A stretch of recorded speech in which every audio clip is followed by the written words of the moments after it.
Okay, we're back with the Chris and Ryan show. Today we're joined by record collector, pioneer DJ, Yogi Haughton. How you doing? I'm fine, thanks, yeah. Good stuff.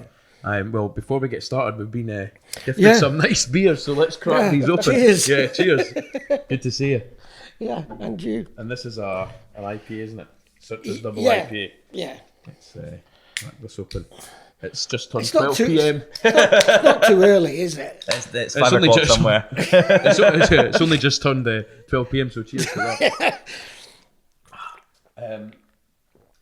So yeah, just having briefly spoke to you, there's obviously a lot more to the whole story than I initially thought, so we'll just go right back to the start. Manchester, Stratford, and how life began. Stretford, sorry, and how life began and what it was like until the point of kind of leaving school. I wasn't very academic at school. You know, my reports were always, this young man is intelligent, but tends to fool around a lot. And that's what I did do. And so I left school with no qualifications. I was at Wellacre Secondary in Flixton in Manchester. And I didn't excel at school at all. I left with no qualifications. And I couldn't wait to get out into the wide world. But I didn't know what I was into or anything. I used to go to football to Old Trafford, and I used to see people kicking the shit out of each other. I used to just think, this is stupid. This is not for me. Mm-hmm. I went everywhere with United, and I just thought, no, this is not for me. And I was still waiting for something to just hit me. Mm-hmm. And then I used to go ice skating as well. And as I was saying off camera, I was watching this TV show once, and there was this really fit blonde on it, and it was about a village in Manchester. And I was at the ice rink, and I swore I saw that girl on the telly skating about. So there I was. Anyway, I ended up talking to her. I think I was only about 16, 17. I was like, "We run the telly?" And she's like, "What the fuck?" Anyway, ended up dating her, Tracy Moylan. But she lived in a little satellite town in Manchester called Partington. Fucking armpit of Manchester. Nothing there, petrochemical works, about 2 miles between there and anywhere else. And I went there, and she's going, right, we'll go to the thingy club, what do you call it, the social club. So we went community centre. So we went to the community centre, and everybody was doing this weird dancing, jumping about, swallow dives, clapping, everyone. And I was like, what the fuck's going on here? And she's like, oh, it's Northern Soul. Well, that was it. That was, if I could pinpoint a date and time, I was like, right, this is what I'm into.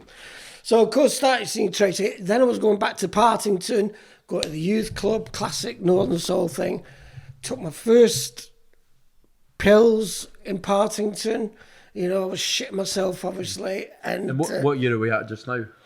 This would have been 1976. Okay. But I picked up the ball pretty quick and started running with it. I went bore deep into the Northern thing. Obviously, most people have heard of Wigan Casino. So I was going to all these little nights in Partington. Then I started going to Stretford to under-18s in Stretford Town Hall. Under-18s, where they did have an hour of soul in the middle.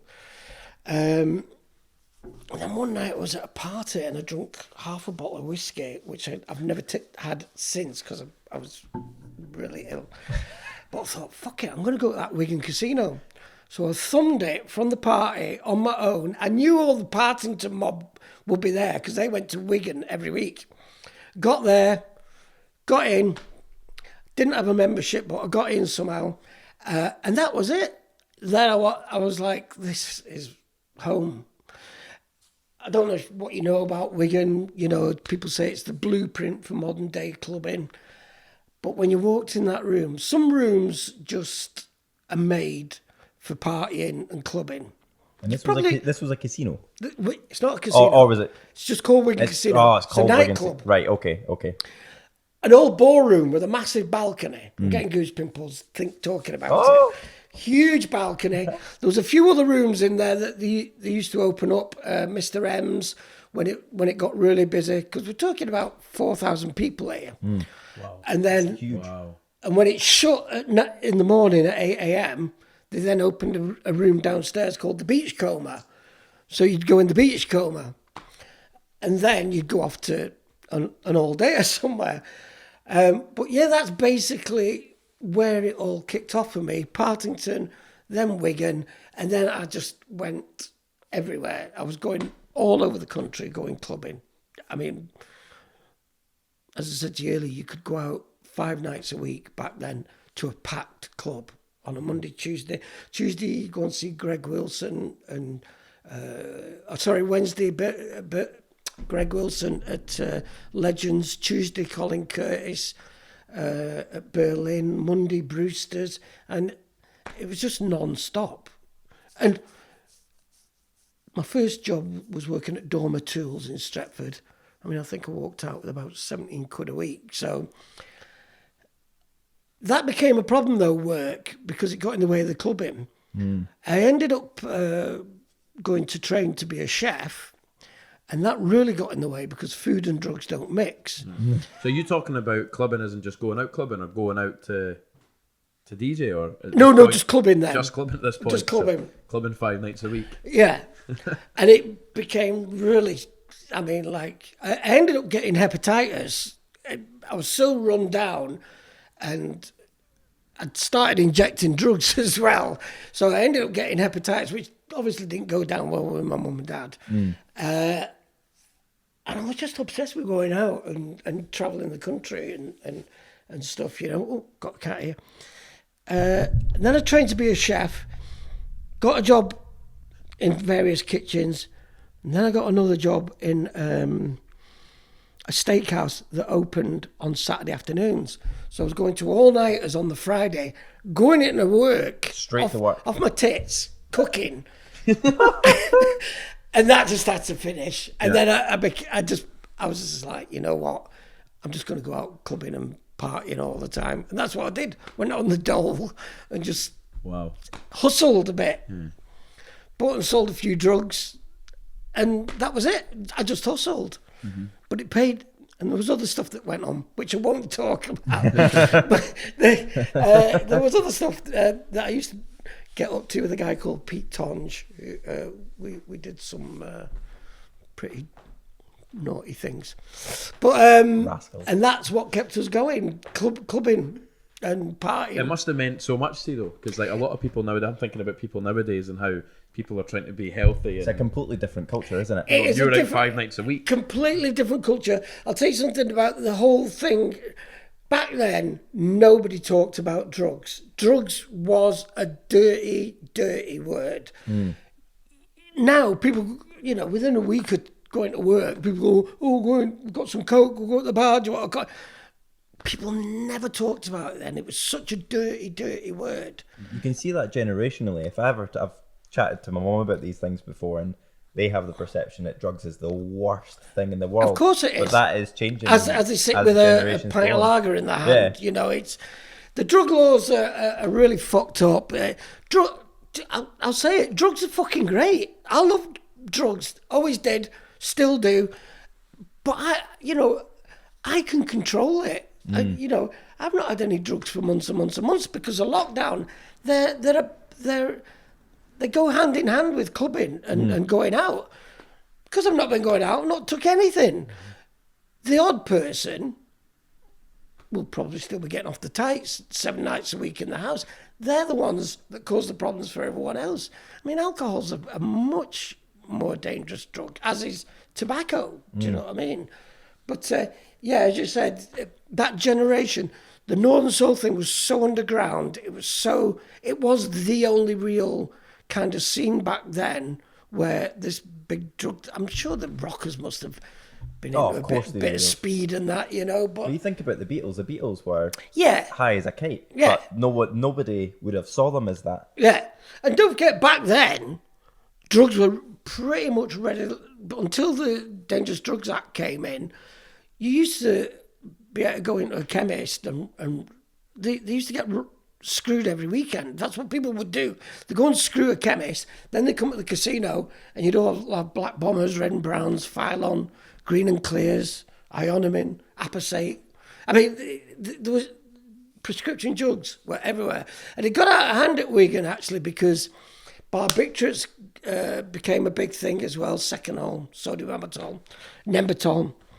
And people were literally fucking dropping dead from these. I've lost so many people through drugs, and they're the ones that, the politicians focus on.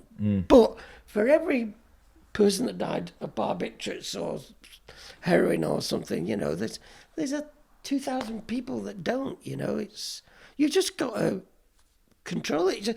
It's like, that's the only drink I'll have today, because I know if I have another, it'll make me really drowsy drinking in the day, and I won't get things done. So you just got to be focused on stuff like that. If you're going to take drugs, take them, but don't let it control your life. That's the first time I think I've ever heard an adult saying, take drugs, but if you're going to take them, don't let it control your life. I think this is definitely important, is there is in society, just in general, there is a very much demonising drugs and drug taking, but it is, for me, for example, I see it as it's the exact same as going out and having a beer.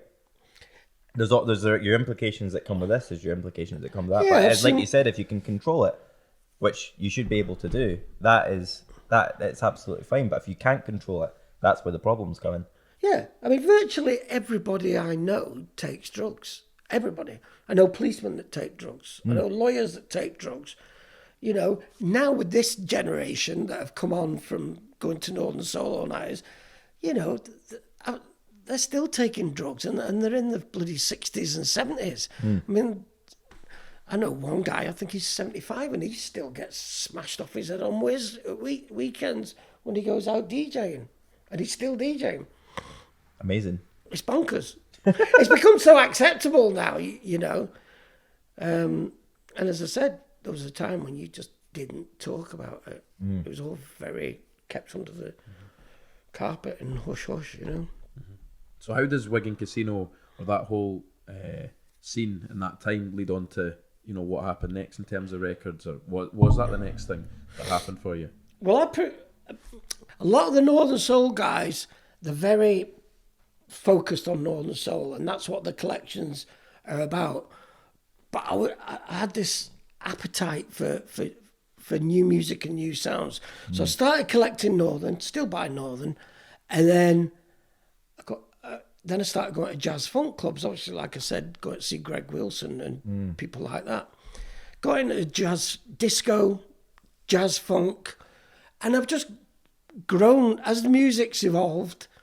So have I musically, and now I play electronic house, So I've just always been very open to new music. A lot of people I know in the Northern scene, that fucking house shit, disco house, and all that. They just don't like it, and that's just the way they are, and that's fine. But I've always just listened to new. It's always black music. I mean, I collect jazz as well, So anything that's good, that's kind of from that family of music is what I listen to.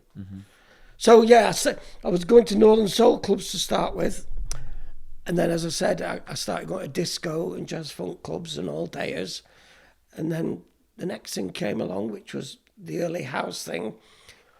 I mean, 1985, you didn't even know that it was house, really. Things like Colonel Abraham's Trapped and that, you're like, oh, it's a bit different. I remember, when Someday, C.C. Rogers, I first heard that, I was like, oh, that's a bit different. It's like soul, but it's not soul. And then when I heard Derek May for the first time, I was like, mind blown. What the fuck is that? That's so different from anything I've ever heard before. That's so interesting, because I don't think I've experienced that yet in my life. Yeah. Genre of music, because it's like... Well, it's interesting that you say that, because I say this all the time. I could go out with a box of 25-year-old records now, and people wouldn't know that they're 25-year-old records. House hasn't progressed. I think the electronic thing is probably about the most significant diversion we've had, you know.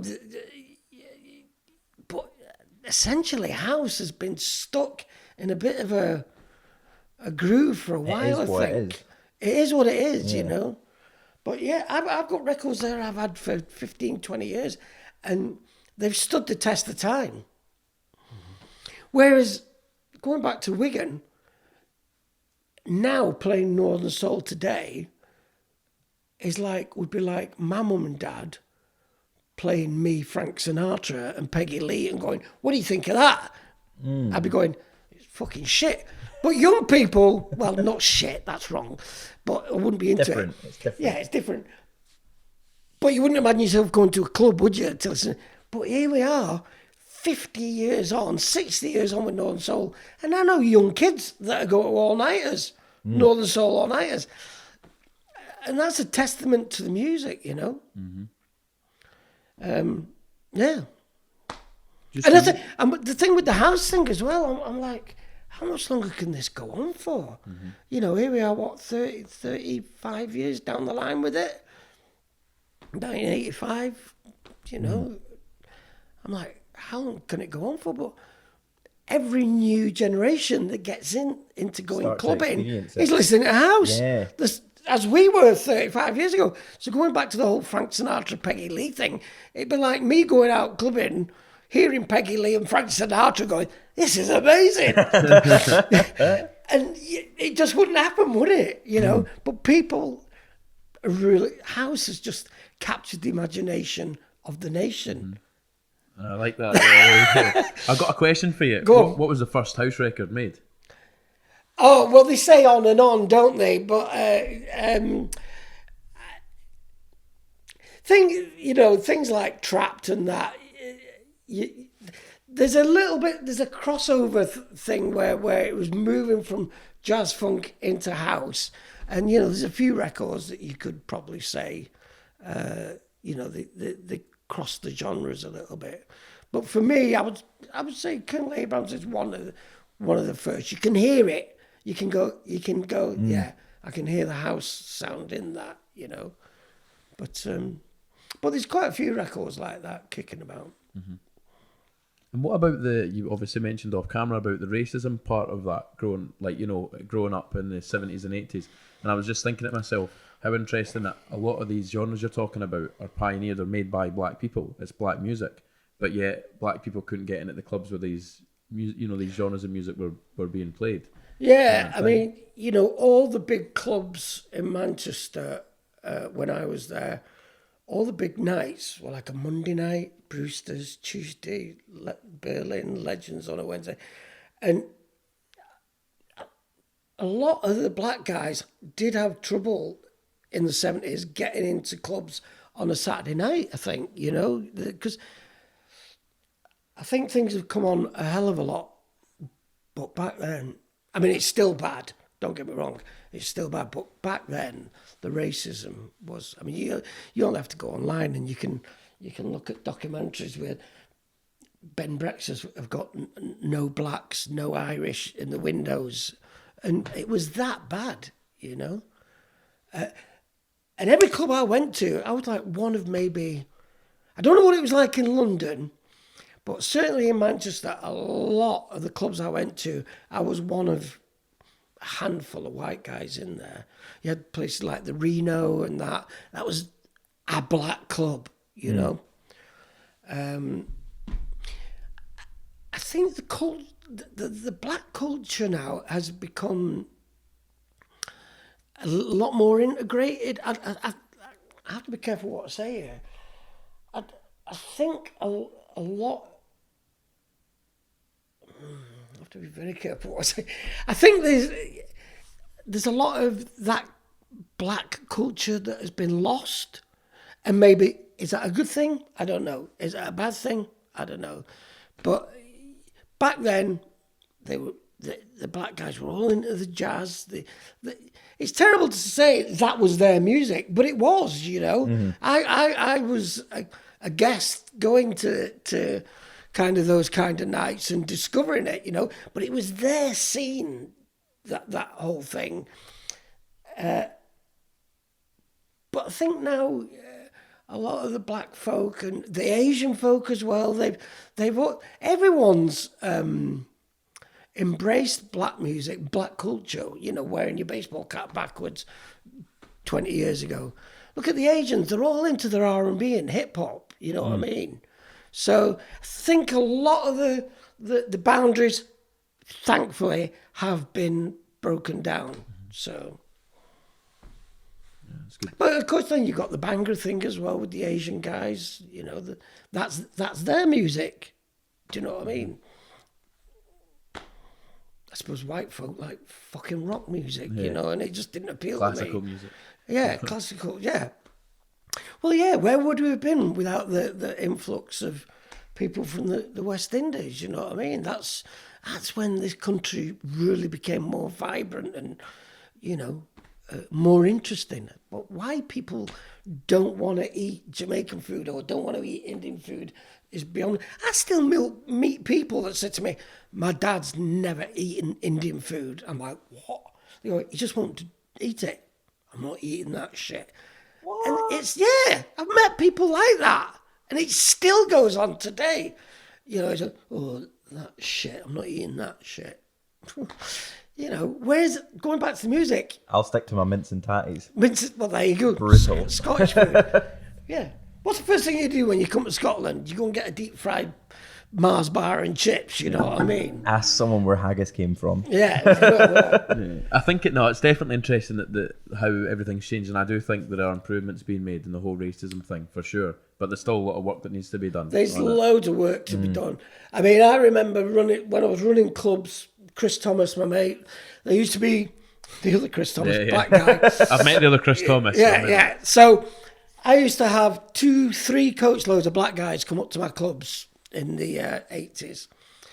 And I remember Chris will tell you this, he came up to me one night at one of my all-nighters, he said, "We're never coming back." I said, "Why?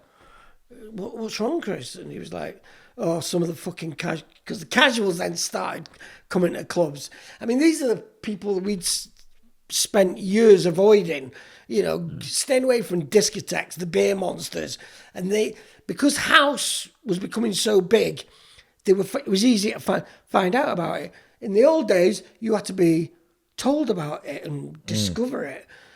Now with house, everyone was finding out about it, and they were coming to the all-nighters, and Chris come up to me and said, "Oh, we've just been threatened by a load of casuals in the toilet saying we better not come back to Edinburgh." And, you know, it just, stuff like that just depresses me, you know. You know, music's about bringing people together, you know. And Edinburgh was the last city in Scotland, I think, to really become aware of the whole house movement. There was people that were aware of it, but a lot of the casuals in Dunfermline, at Cronk, they all were like, "Oh, fuck that, we're in a house, we're into getting pilled up. Everyone give us a cuddle." Do you know what I mean? Yeah. But there was that hardcore in Edinburgh that was so backward and so far behind, and they were still obsessed with the football thing, you know. And it got to the point where I couldn't actually put nights on anymore because you'd have all these idiots turning up, you know what I mean? So... And see, just going back a step to how that all happened for you, from you going out when you were 18, 19, how did that convert or progress into you actually doing your own nights? And, you know, record collecting and DJing? I did the odd DJing gig in Manchester. My mate used to put a night on, and I literally had maybe 2 boxes of records. And he said, "Come and DJ," because I was spending all my wages on new imports, Japanese imports. I mean, there was 16, 18 quid in 1976. It's a lot of money. It's a lot of money. It's a week's wage. Going back to funnily enough, I missed a whole bit out here. And then, when I got busted at Wigan, I knew the court case was coming up. I knew the shit was going to hit the fan. I knew it was going to be problematic. So I ended up moving to Newquay. And Newquay always had this big, massive Northern Soul. Where is Newquay? Where is that about? Newquay is Cornwall. Cornwall, okay. They used to have a bar there called the Central Bar, and the jukebox was all Northern Soul. The guy used to go at the Twisted Wheel, which is one of the first Northern Soul clubs. So all the records on the jukebox were Northern Soul, and I knew loads of guys that had gone down there to do the season. So to get from under my mum and dad's feet, waiting for this fucking court case, I went to Newquay for a year. Of course, then I went to court. Ended up on the front page of the Manchester News. The shit hit the fan. I'd be walking down the street going home, and all the kids would be shouting, "Drogie, drogie." Fucking hell. Because the mum and dads had obviously read the paper. Well, my mum and dad ended up selling the house. It was that bad for them. How bad was it? You talk about being because, busted. like I said, drugs was such a bad word then. It wasn't. It had such a stigma. And it was almost like a niche little club, We'd all talk about all the guys on the Northern Soul scene. We'd all be ringing up each other in the phone box with all the numbers on a piece of paper like you used to have back in the day. What can you get? We did a chemist last week. We've got some bombers. Great. Off you go to Partington, pick up some bombers, go to Wigan. But anyway, yeah, so mum and dad moved and I was pretty much kicked out at 17 years old and I've never been home since. I don't speak to any of my family, don't see my daughter in Manchester, don't have anything to do with my family. Because I just thought, that whole thing about families sticking together, it's, did they help me? No, they didn't. They just, it was just a bad thing for them. And I get that, It was the 70s and it was a bad thing, But it just had, I think it was, my mum and dad came to Edinburgh once and we tried to patch it up. But I've done that 2 times now with my parents. And one of my girlfriends up here said, I can't believe you've not spoke to your mum and dad for 25 years. We're going down to see them. I said it'll end in tears. And we went down and right enough it ended up in tears. My dad died and I was on the way to the Southport Weekender and my phone went and it was my sister. And I'd only been speaking to them again for about 2 months. And my dad fucking died in that 2 months.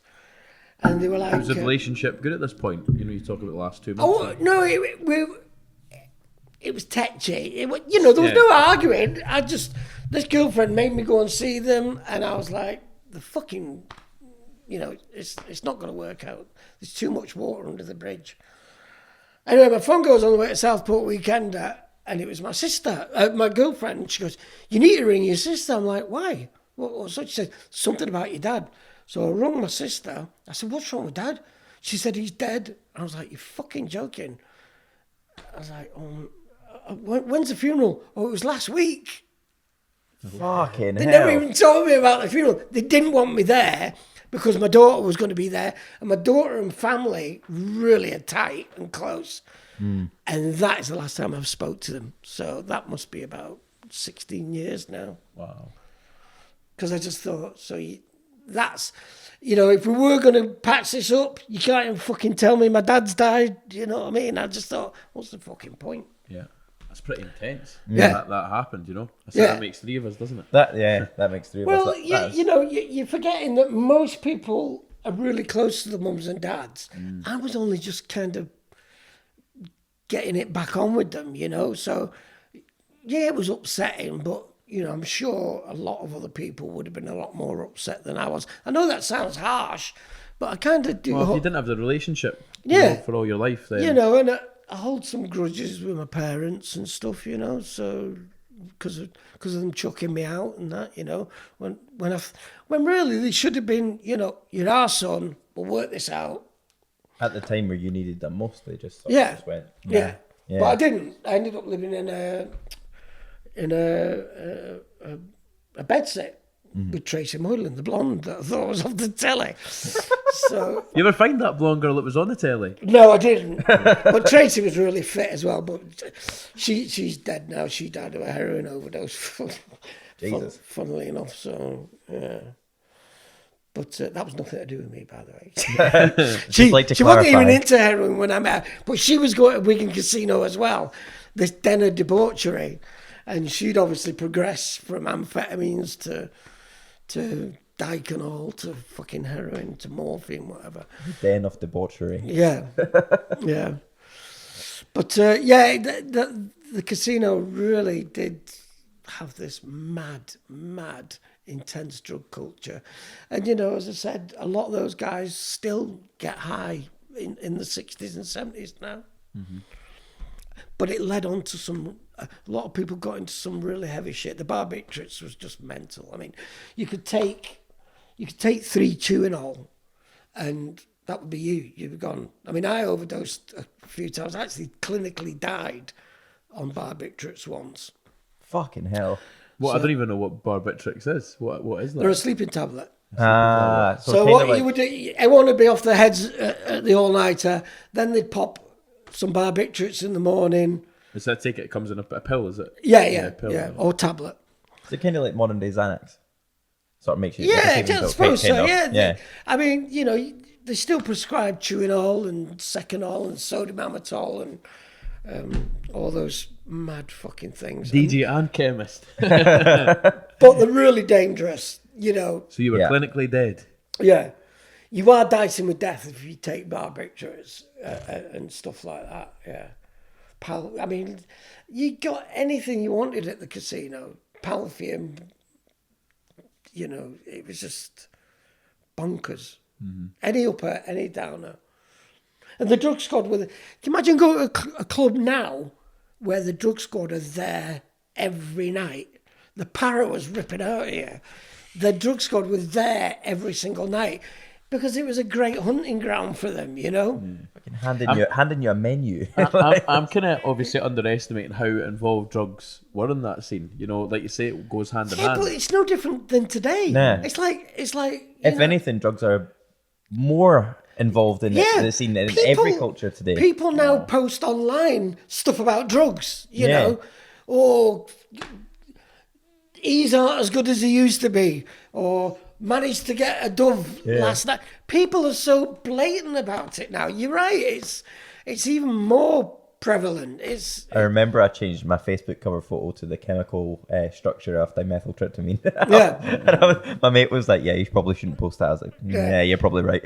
I mean, if you mentioned to someone in 1980 that you took cocaine, they would instantly assume you were a drug addict. I mean, cocaine just was such a dirty word, you know. It was like, cocaine. I mean, to be honest, we all knew about cocaine, but you couldn't get it in the 70s. It was so dear. And it was all... Like sugar in the 1900s. Yeah, it was all amphetamines back then, you know, prescription drugs. So, but look at coke now. Everyone talks about it.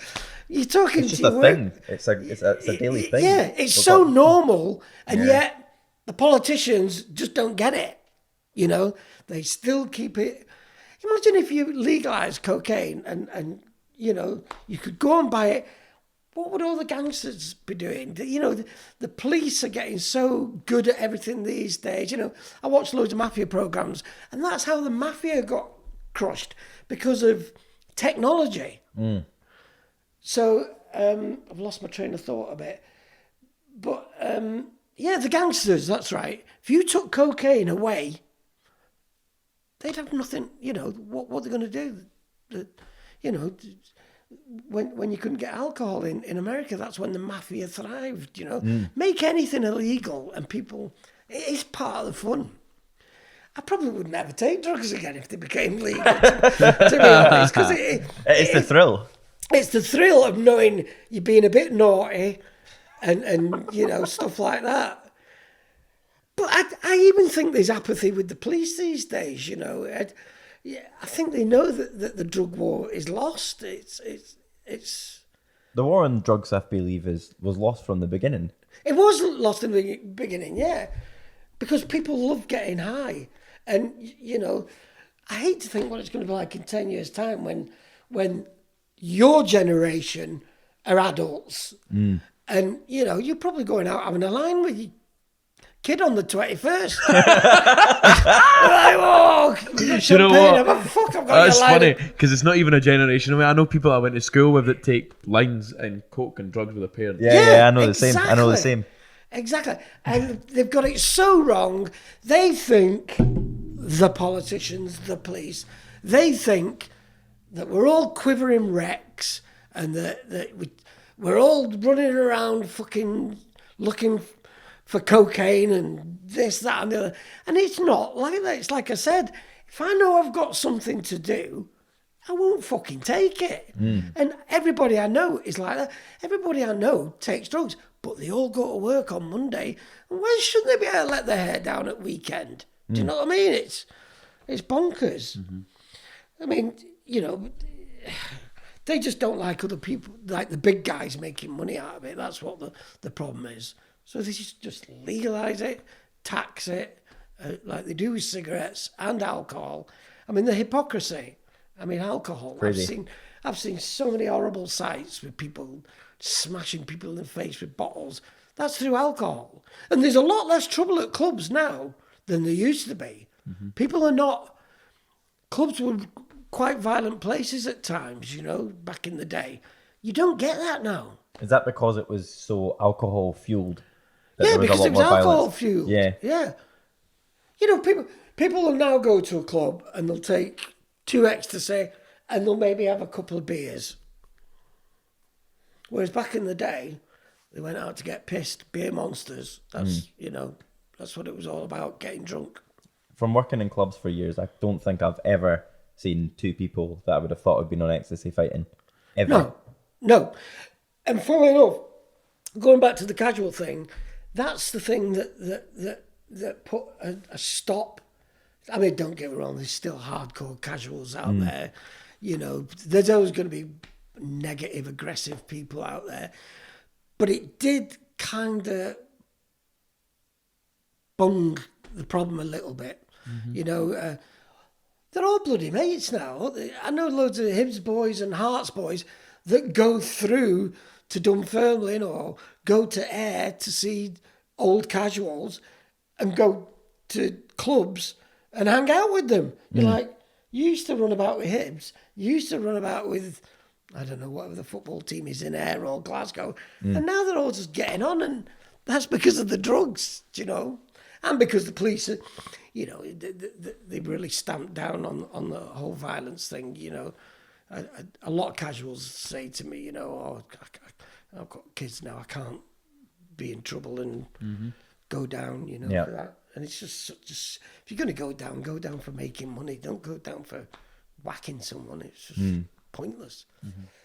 So coming back on to everything about you going forward, how did you get into the whole record collecting, and how did that lead on to DJing, or was it you're a record collector and a DJ secondary? Well, it all started, as I said, there used to be a shop in Manchester called Spinning. London had loads of them, Record Corner, Bluebird, City Sounds. And every Saturday you would go to these shops. I'm not joking. It would be 5 bodies deep, 15 bodies long. And they'd put a record on and you go, yeah, and they just chuck the record at you and you'd be stood there with a pile of records. Because don't forget, this was the only format then.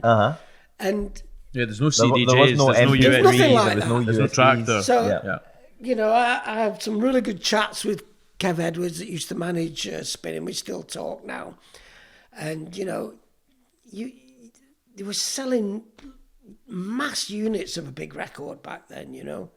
So I was going to Spinning, buying records with my wages or when I was working, and then when I was getting up to all kinds of other stuff, spending money on them there. And I was just so into the music, you know, and again, you didn't have any way of listening to it. You used to listen to it on the radio. You know There's what I mean? phones, yeah. No phones. No there's phones, no No Spotify. Spotify. So you would tune in, And don't forget, even Radio 1 didn't have a dance music show. They were so anti-dance music. There was no jazz funk show. It all started with Peter Powell. He used to have a DJ, famous DJ called Froggy on for 15 minutes. 15 minutes? In his show, and he'd play 4 or 5 of the new big jazz funk records. That was all Radio 1 did. Then they started the show, obviously, with Robbie Vincent, who later then became Jeff Young, got involved, and, then Pete Tong. Essential mix. And now, obviously, they've got the other stations as well. Yeah, they've got Radio 1 Extra, which is very... 1 Extra. Yeah. So they've totally embraced it now. They couldn't ignore it any longer. But they were perpetuating this drivel, this pop music, Luxembourg was where you'd have some... This dribble pop music. Yeah. You'd listen to Luxembourg and they'd have some pretty cool DJs on there that would drop the odd... Luxembourg was like a radio like the BBC. Luxembourg's in Luxembourg. Oh, right, so it was... Yeah, it was essentially a British station in Luxembourg. Uh-huh. Purists would say it wasn't, but basically... I'll decide. They did it to it was like Radio Caroline. It was almost like a, fuck you, Radio 1, we're going to play better music. And they did. And like Radio Caroline, Tony Blackburn used to play a lot of soul on Radio Caroline. So, but yeah, you listened to the radio and that was how you found out about your music, or you went to the clubs. And that was it. Mm-hmm. And the only way you could listen to these records at home was to get the record. Yeah. Incredible. And that's why our generation, there's so many great collections out there for people my age that have just kept buying like me, So, I go around to people's houses and I look at the record collections and I'm like, unbelievable. And they were buying like 5-10 grand records for 3-4 quid back in the day, Records that are worth 10,000-15,000 pounds now. Oh, yeah. What makes a record so much? Because on the northern scene, obscurity. The fact that you could say the fact it's a good sound, but a lot of the time some of the records are shit. I think Kev Darge actually said a lot of the records we used to play at Stafford all nighters were shit. Mainly obscurity and rarity. You've got to remember. I think Frank Wilson just sold for £100,000 a Northern record. There's only 2 known copies, so wow. But it loses its value when it becomes a digital version, doesn't it? But that's no, it doesn't. No, people want that record. That physical. That generation want the record. They don't want digital. Mm-hmm.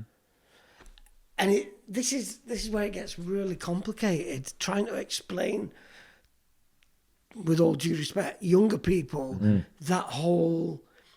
When I look at a record, I'll talk to people online. They'll send me a picture of a record on Instagram.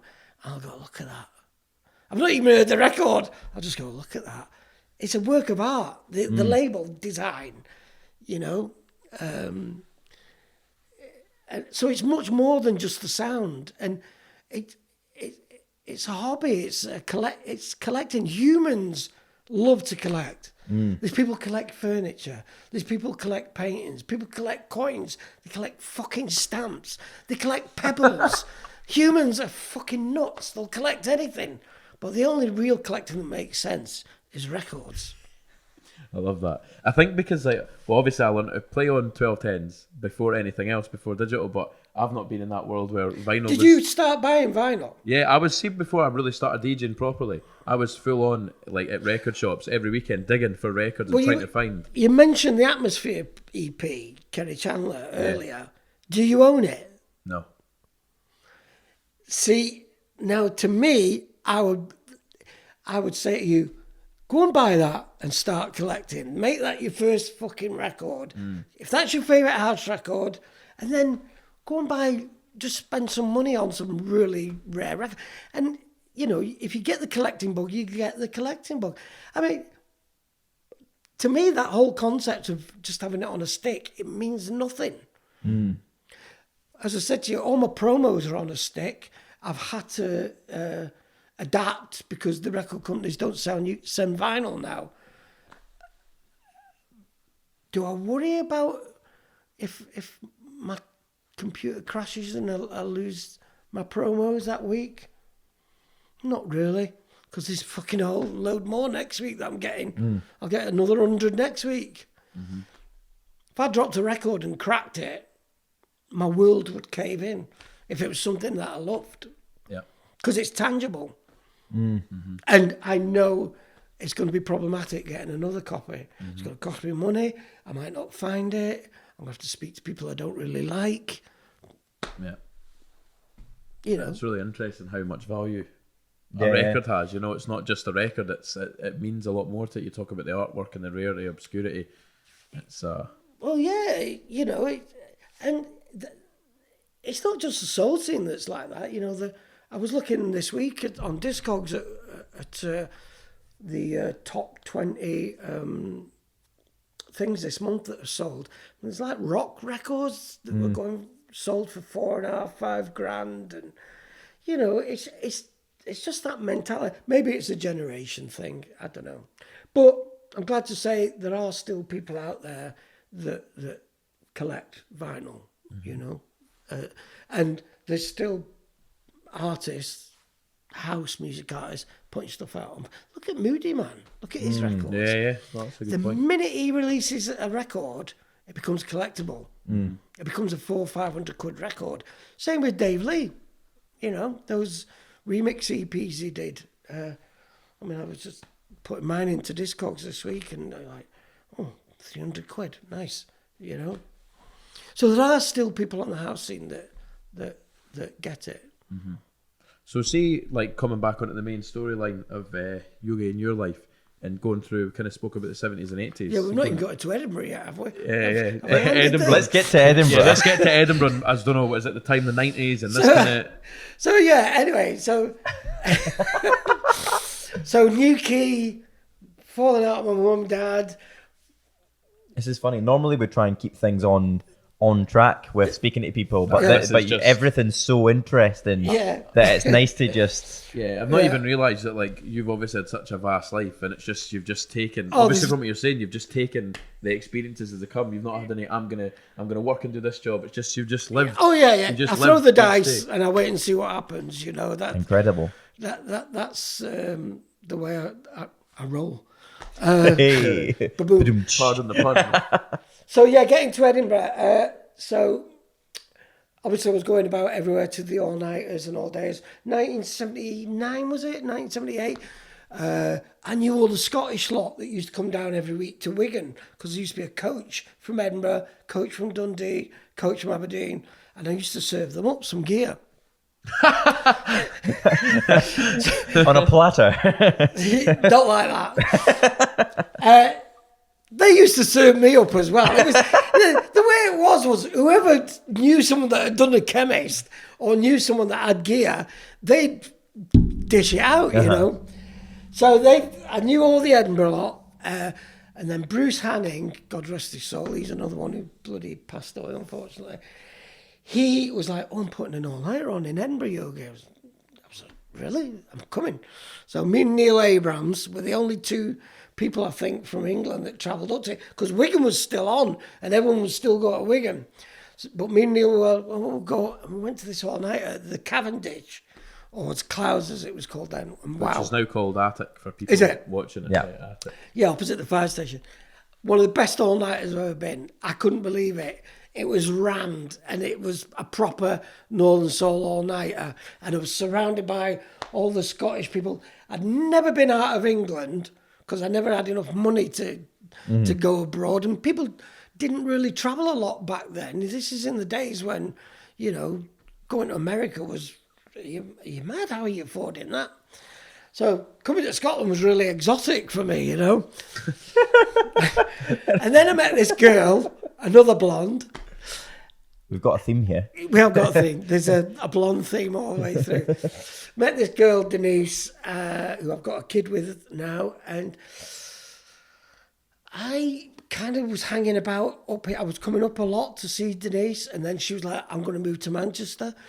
We had this shitty flat in Salford, on Salford Precinct, one of the most run-down parts of the city. But fuck me, it was only a 10-minute walk into Manchester. Worth it. So, no taxis, let's go out clubbing, get some gear, and that's when it really just went fucking through the Things stratosphere. escalated quickly. Me and her were out every night of the week, and, you know... And is this why you're still working? You know, you'd have a job? No, this is, when Denise moved down, I'd pretty much packed in working, and we were just going out partying and clubbing all the time. She flipped out after a few years and was like, can't take it anymore, I'm going back up the road. So she came to Edinburgh, and then I came up. I mean, I had nothing. I was, you know, like I said, I left school. I didn't have a clue what I wanted to do in life. I didn't What get age my were you at this point when you came up to Edinburgh? I was probably 21. Right, okay. So I came up to Edinburgh, started living with a drug dealer.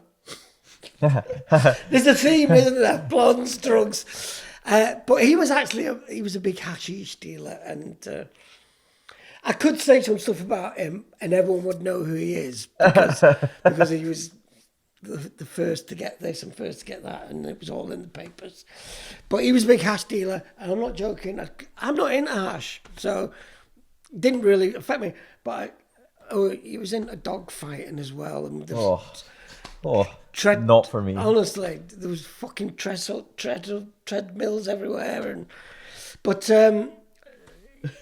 I'd go in the morning and there'd be like 20 people sat in the living room, fucking all waiting to be served up. I'm like, it's 10 o'clock. I mean, he was big time. Good morning, sirs. Yeah, he was big time. So I stayed there, and then I was going. There was a club, funnily enough. Oh, in fact, I missed a bit out. When I was coming up to Edinburgh to see Denise, do you want me to Carry wait? on. We'll edit. Shall we wait? Will we wait? 2 seconds. Yeah. Do you know what else I missed out as well?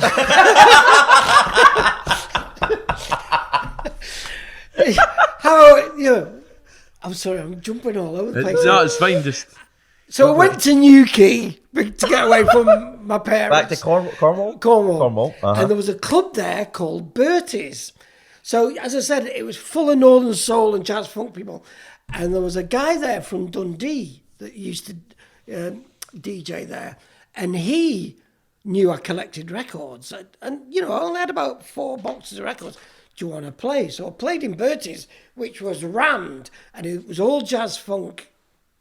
Ned Jordan from Dundee, quite a famous DJ in Scotland. So that's where I really first started cutting my teeth in Newquay and my mate's little club in Manchester. Then which is the bit I missed. So I started coming up to see Denise. And quite often I'd go into Manchester, I would go to the record shop, I'd buy a bag of records, and then I'd jump on the train up to Edinburgh with my bag of records. And then on a Sunday, there used to be a club called Manifesto, which was a really good... Sundays used to be one of the biggest nights in Edinburgh because all the fucking hairdressers, they controlled the whole club scene. You know, all the fit birds worked at the hairdressers. So this club Manifesto, which was at Annabelle's... Where was this located? Tollcross. Tollcross. So it was different. Different place. Uh-huh. It became a pizza place. What was it called? There was a big murder there, actually. The owner's daughter got murdered in the place. Hell. But I don't... What's there now? Which corner is There's it? a big bike shop just down the... I'm useless with names of streets. It's... Is it further You up? know Lebowskis? Yes. If you look down Lebowskis, there's a road that takes you to Tollcross. It links Lebowskis to... There's an archway that you then go through to the Cavendish. So that area. Oh yeah. It's area- like Fountain. It's near Fountain Park. Fountain Bridge is down that way. Yeah. So right there used to be Annabelle's, which was a big nightclub. So the Manifesto was run by the Fire Engines, who were one of the big indie bands in Edinburgh. And all they used to play, it was a great club, don't get me wrong, but it was very commercial, a lot of Bootsy Collins, a lot of P-Funk, things like Jocelyn. Like a bit George Clinton Funkadelic. Yeah, I love George Clinton. Nothing wrong with it, but things had moved on a bit. That was kind of 10 years earlier. Jocelyn Brown, somebody else's guy. And it was pretty much a lot of the same records. So I started giving the records to the DJ, Rab King from the Scars punk band, big punk band in Edinburgh. And then he started saying to me, well, why don't you come round and play them? So I started playing my new imports. And that was when I really started DJing. And from there, that was it, really. Once I moved up here, first night I ran was at a gay club, the Laughing Duck, called the Black and White Club. Nobody came, but there was a handful was there having a good time. And then obviously the Hoochie Coochie, which was pretty much a groundbreaking club. It was, And this is I've your, heard a this lot is your about club this. night. Yeah. This is your thing, yeah. Well, not at first. It was Alan Campbell who was a BBC, went on to produce Jonathan Ross's film programme. And he ended up being a producer at BBC Scotland, and that. He used to run it, and San Piagentini, that used to own the City Cafe. And I used to DJ there. It was an indie club. And then once I started DJing, I saw like that Petrol Emotion there, the Bandit, what were they called? The Bandit Bicycles or something? Can't remember. Not my music. I saw the Shaman there when they were an indie band before they got into dance music. So, and I started DJing there, and obviously things started changing. I'd be playing funk and disco, and then when the house things, this was 1987. Obviously, I was playing a lot of house as well. This is still pre-90s. Yeah, pre-90s, yeah. Fuck. I don't swear, but fuck. Yeah. This is pre-90s. Yeah. BMX Bandits, that's the name of that band. Big indie band. But I was running the Hoochie, and Alan and Sam were running the Hoochie, and used to get all these kind of famous music people would come along from all the Scottish bands. The Associates and the Skids, they'd all come to the Hoochie. It really was like an arty-farty club, It was going back to the Beer Monsters, because every other club was fucking Beer Monsters. Buster Brown's dickheads, all those clubs were just, there were some notorious clubs on Blair Street, actually, that were nuts, just fights, yeah. Before the Honeycomb and everything, and Hive, what's it called now? I can't remember what it's called. That club. Hive. Are you talking about? Yeah. Yeah. There was some clubs up there, up some stairs that were fucking bonkers. Just really edgy beer monster places. So the Hooch was where a lot of people from all the little satellite towns would come because it was cool, and it was cool people. Let the idiots get on with it out there. We'll do our own thing. And the Hooch kind of morphed into a techno club and house club, We were playing a Northern Soul record, then we'd play a hip hop record, then we'd play a techno record. And people didn't bat an eyelid. Wow. They just carried on dancing. Whereas now it's all subgenres, and you're either into this or you're into that. You're into deep house, you're into techno, you're into acid jazz, or you're into funk. It's back then we just used to mash it up. If it was good, it was good, and it got played. I think that is something that's lost. I think DJing myself, I try, especially if I'm DJing in a club, it's a bit of everything. Yeah. It's not just I'm going to play minimal techno for 4 hours. Yeah. It is nice to... People want to listen to different kinds of music. It isn't just all about specific subgenres. I think Yeah, you're but do right in that people sense. not get in a zone with drugs sometimes? People people can get into, like your techno guys, they really just like to get in a boom. My own personal thing, like, and this isn't even, it's kind of related. Duke Ellington said this in the 50s, and he actually passed the baton on to Quincy Jones when he said that, like, about categorization of music. There's only two genres: good and bad. Good or bad, and good. That's right, good or bad. And I followed that, and I've always thought that that's really true. And I've never done the genre thing either. I've never listened to music policy. I've just always played what the people want to hear. So that's why I think I always done well when I was DJing. I'm not even a proper DJ. I'm just DJing in clubs here and there. And I've just thought of something that I thought was really interesting, and that people listening would find relevant, is one of the key reasons, I think, and you might not agree, you might agree, is the reason you've done so well is just your absolute obsession with music. You had no plan to be a promoter or a DJ or a record collector. It's just your absolute deep obsession with music, and you just followed that. And that was it. Your wages were spent on records. And that's the reason why you've done so well, just your absolute obsession. And that's something that I feel like people don't. Well, I was going to say it was very much a DIY attitude, because when I moved from Manchester, which was, it was the epicenter for me for music.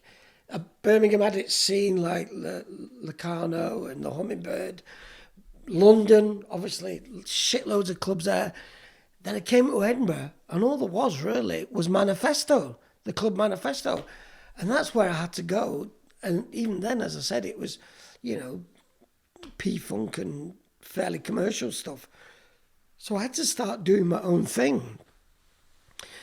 And that's what I did with the Hoochie. I was like, if I want to listen to this music, I've got to do...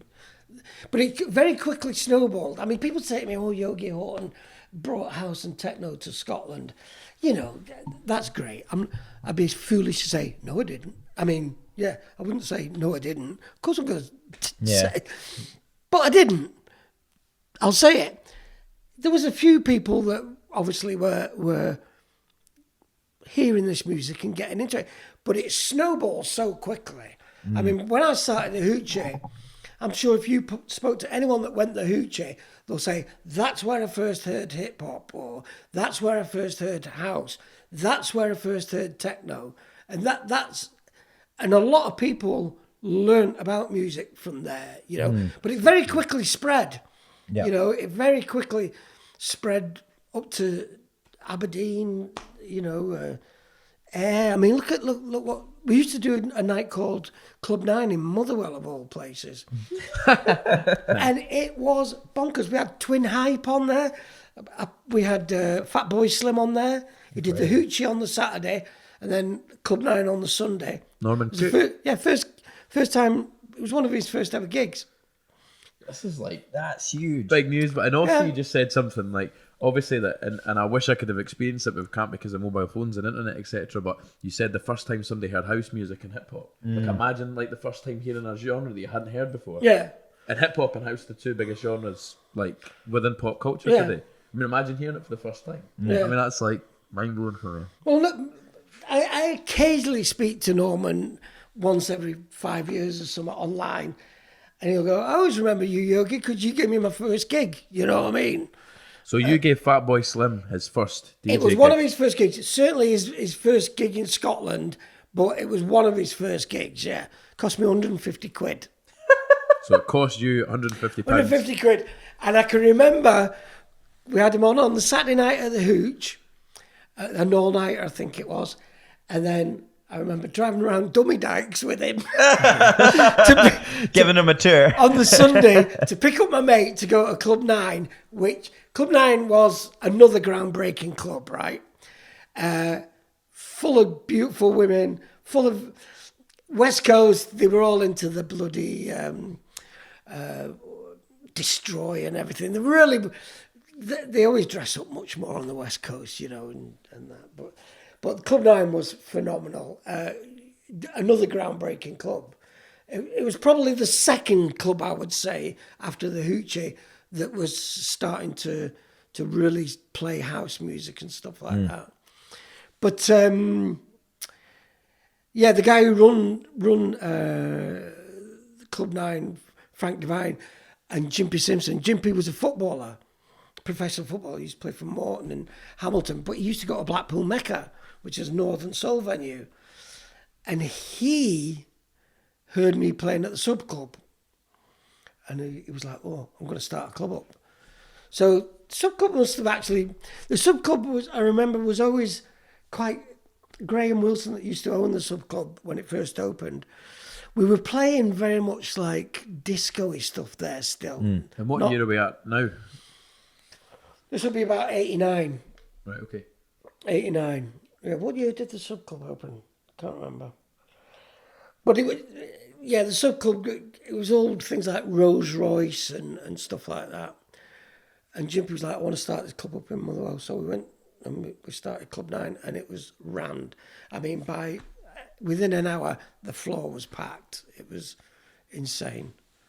And the sub club then obviously went on to do house stuff as well. And as I said, Kronk in Dunfermline, it just really spread quickly. Then Street Rave, Ricky McGowan and Jamsey. What were they? They were about, they used to come to Club 9. That's how they got into house music. Mm-hmm. And then within a year of coming to Club 9, I think, they then started Street Rave, the All Dayers. And it was really just snowballing like so quickly. And it just got so massive, the house thing. But it was still very underground. There were still people that didn't know what house was. Whereas now, everyone thinks they know what house is, you know. It's that diverse, it's very difficult to, if someone's first hearing it or they don't really know a lot about music culture, is saying, oh yeah, I know what house music is. It's like, there's that much. You know who Calvin Harris is? Yeah, there's that much diversity that it's... Exactly, and it's become so distorted house now, you know. It's... yeah, the house music that people listen to on the radio is pop music. Yeah. You know, it's not house music. Yeah. I mean, David Guetta, Steve Aoki. You know, people that go and listen to them DJs will say, I'm in a house. Who's your favourite DJ? David Guetta. And you're like, for fuck's sake. Mm-hmm. It's become so diluted in some cases, but there's still an underlying underground house scene, still an underlying techno scene, you know. Mm-hmm. So, but it's just got massive, as you know. And, you know, house music, derivatives of house are in the charts and everything, you know. Yeah. But like you say, it's watery pish. Yeah. What kind of hip hop was being played as well? Like, what are you talking about? Like American, like Tribe Called Quest type stuff? Yeah. Well, obviously it was in America first. It was Big Daddy Kane, Bismarck. Oh, so it's like the 80s. Oh yeah. So it's not Roxanne Shante, all that stuff, and then of course the British started doing their own thing. Moni Love, who I bumped into in the airport in America, in New York. And then MC Duke, the British thing started to happen. And then you had all the harder stuff that came along. But yeah, it was all really early American stuff, you know. Wow, that's really, really, really cool. Cold Chilling Records, Prism Records, all that stuff. Mm-hmm. Public Enemy, of course. Then NWA and yeah. It's still like 80s stuff. It's all like these are 80s. It's not even 90s. It's not even 90s yet, by the way. Like we're not even, you know, from a... That's when hip hop mattered to me. It's like I said to you about the whole... So you got 80s for hip hop, not 90s. I always think to myself... No, I've got loads of 90s hip hop. Uh-huh. I would say the last 10 years of hip hop is that whole cultural thing again. It's back then they were talking about what I call ghetto records. They're talking about their life.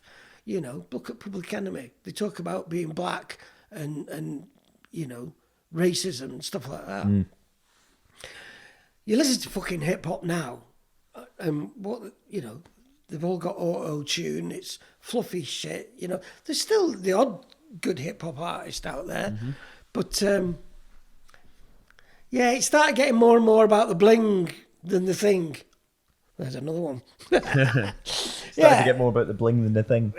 Yeah, you know, 50 Cent was probably the end for me of that whole, you know, golden era of hip-hop, round about that period.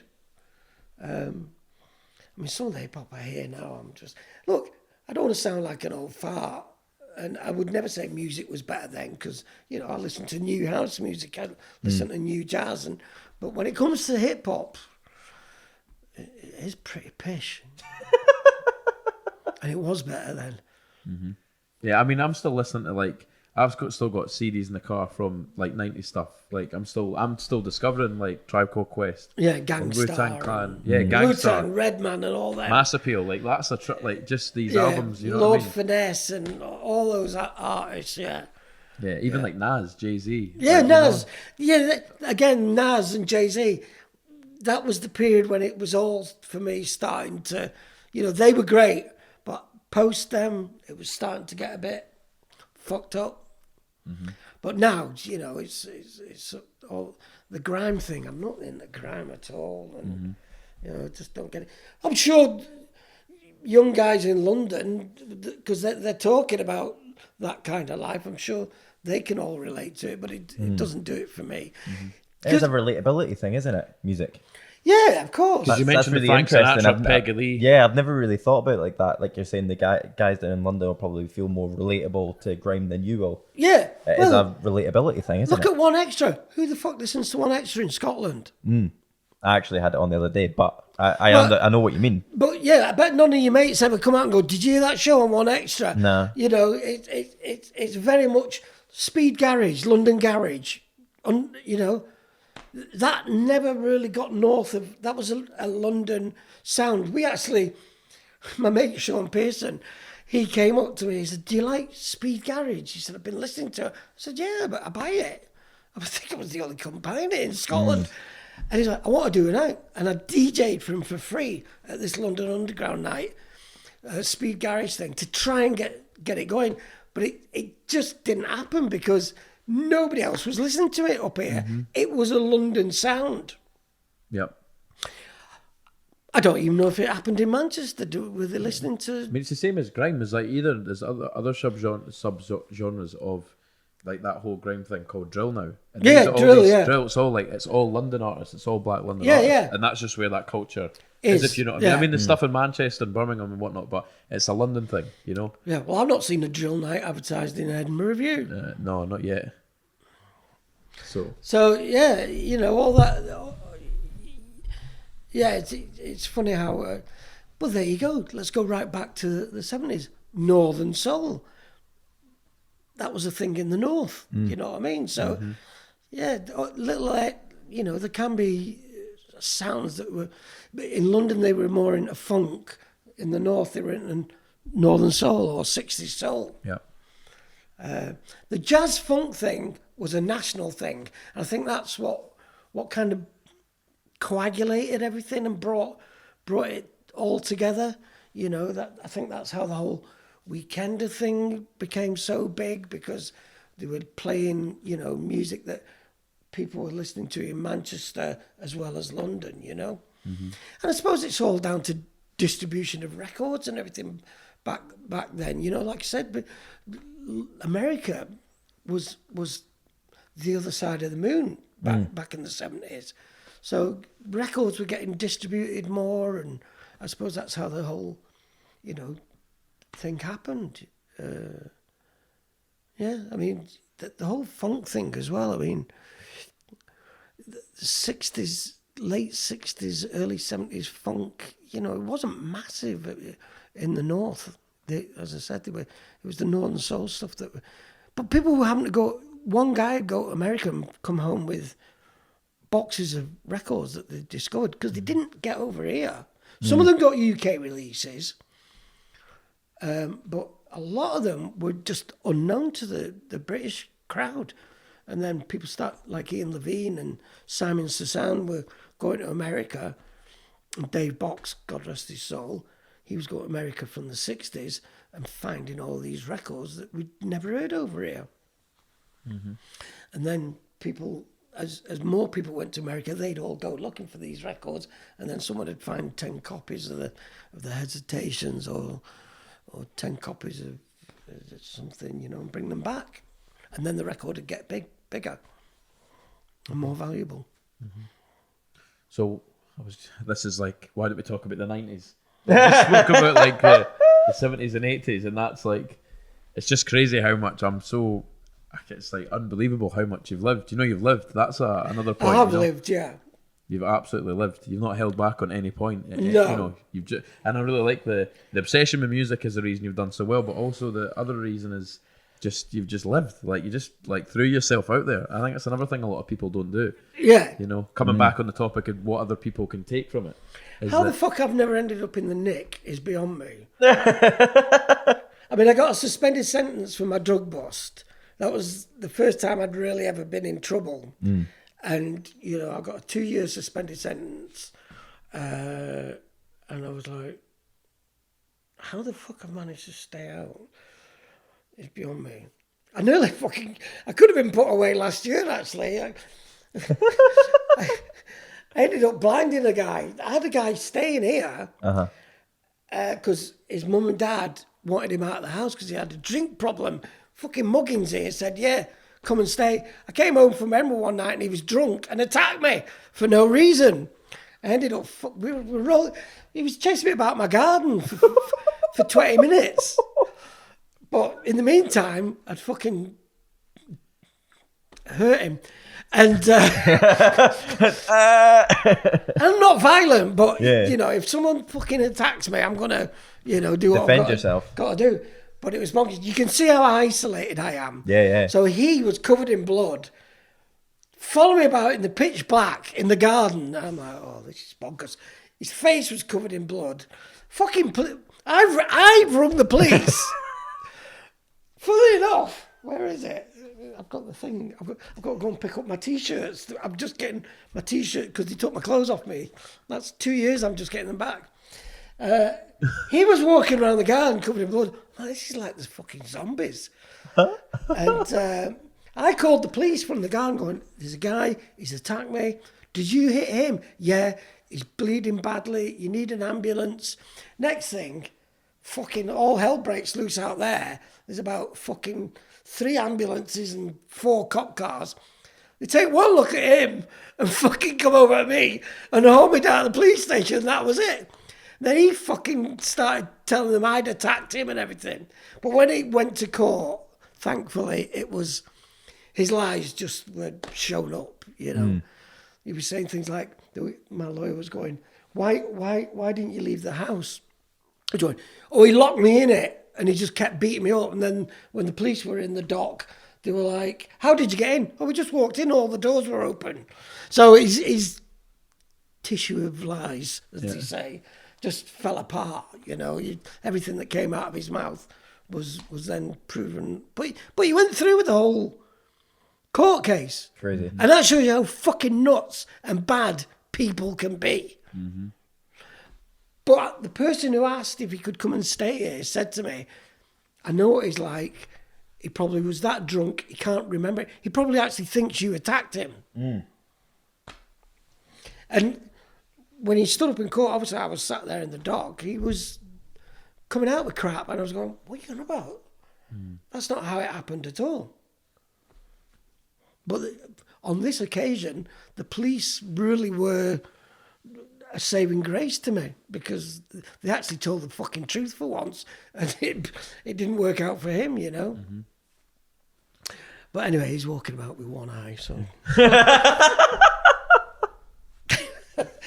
I shouldn't laugh, but that's what you get. If you get into fights, only bad can come of it. The year 1990 hits. Right. Take us back. 1990. So yeah, we were doing the hooch. My DJ career just really blew up. I mean, there was only a handful of DJs back then, you know. And you are 30 at this point. I was about 30, yeah. And then I was dating Nina, another blonde, who was lovely. She's great. We're still in touch. Met her at the Hoochie. So, 99. All these little clubs were springing up. What are they going to do? They want a house DJ. Who are you going to call? Ghostbusters. Yeah. So, there was a handful of us. Bob Jeffries was doing a lot of stuff. Billy Davison was doing a lot of stuff. The soul scene was really buoyant in Scotland. There was loads of great soul DJs. And then all these guys were starting up the clubs and, like today, DJing themselves and everything. But I was doing 3 gigs a night. Still got my... 3 gigs a night? Yeah, hell. I've still got my Filofaxes up there with my wages in and everything. But it'd be like Glasgow, Dundee, then down to an all-nighter in Newcastle. And it was just like bonkers. It was bonkers. This is actually happening. I mean, that's pretty... I mean, the most we would have got is maybe DJing 99 until 1 and then quickly run into the other side of town and played for a couple hours there. like but Glasgow, Dundee, Newcastle in a night. Yeah, well, you were doing all dayers and everything, you know.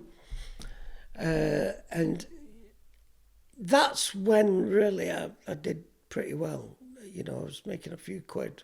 I mean, I used to eat out in a restaurant every night. I didn't cook, even though I trained as a chef. But, yeah, I had money coming out of my ears. I was wearing the best of clobber. I was going to America, digging for records, coming back with Gucci tracksuits, leather tracksuits, and yeah, I was just doing really well. Living the life. Yeah. So, and that pretty much went on all through the 90s, you know. And, you know, as the thing got bigger and bigger, everybody then wanted to be a DJ. You know, the whole DJ culture and decks out selling electric guitars. And so, you know, people were doing it themselves and putting their own nights on. And I was still busy. I was still DJing a lot, but, you know, but there was more clubs as well. So, yeah, the work was still there. But that's pretty much takes the way it's gone right up until lockdown, really, you know. Mm-hmm. But there's not the money's not in it now like it used to be. There seems to be this whole people are obsessed with big name DJs, and I'm 100%. I've never wanted to be the superstar DJ. I'm a collector that happens to play records. Now people are obsessed with being famous, booking superstar. You know, you start off with this DJ, then you have to top it and top it and top it and top it. And that's the whole thing about MFSB. We've never gone down that route. It's about me and Dave. And for people that don't know, just to give everyone a quick little overrun of what MFSB is. MFSB started because of Crackers in London, which used to be a Friday afternoon club. Imagine that, Friday afternoon club. So I thought, I'm going to do it. And the guy that was running it with at first said, "Oh, it won't work. We'll do it on a Saturday." And I thought about it, and I was like, you know, he might be right. It might be a step too far for Edinburgh because he doesn't have the population of London, obviously. So we went with a Saturday, and then all those Hoochie Coochie people and Club 9 people had got rid of the kids, had grown up, made loads of money, or you know, were doing well for themselves, and they all just started coming back out again. And then they start bringing the kids. So it's a right hot potch of young and old. And we get away with murder. We play brand new upfront house records. I mean, you know, I'll get a promo and we'll play it that day at MFSB. But we'll drop the odd, you know, rare soul track, the odd rare jazz funk track, the odd overplayed classic. But we just bounce about musically, and it's packed. Everyone's packed. You know, you can't move. And we do have the odd guest, and we had Jocelyn Brown there, which was insane. Incredible. I mean, I don't know if you've ever seen the footage. She sat on the stage, and it was so busy. People had to sit next to her on the stage. Wow. There's actually people sat next to her like that, just looking at her.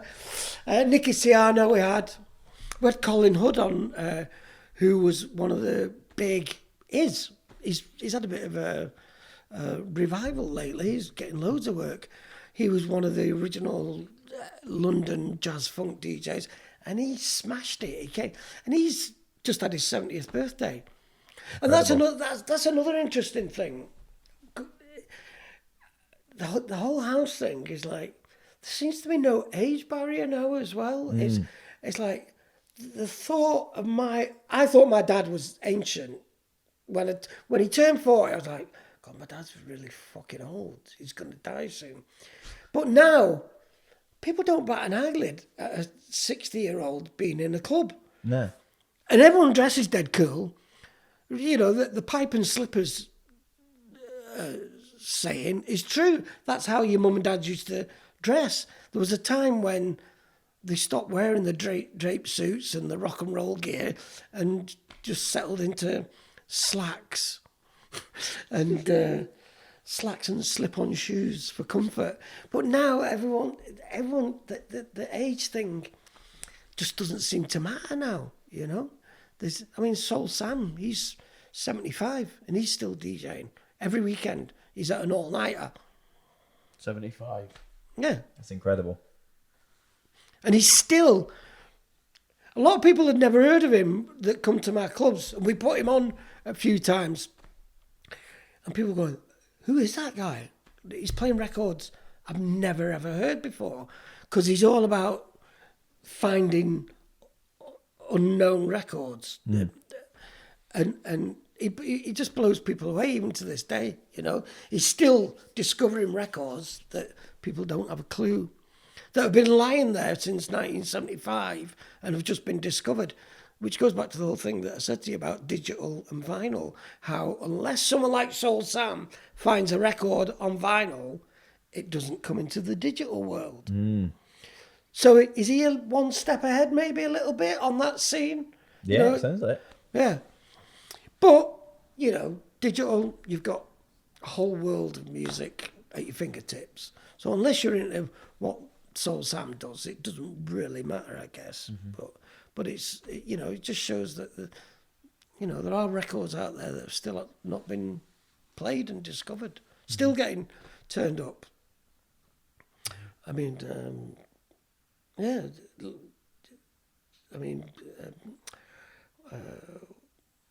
forgotten his name. His name's gone right out of my head. Anyway, move on. Something I was going to ask was about you said you wrote for 16 years for, was it DJ Mag? Yeah. Yeah. How did that come about?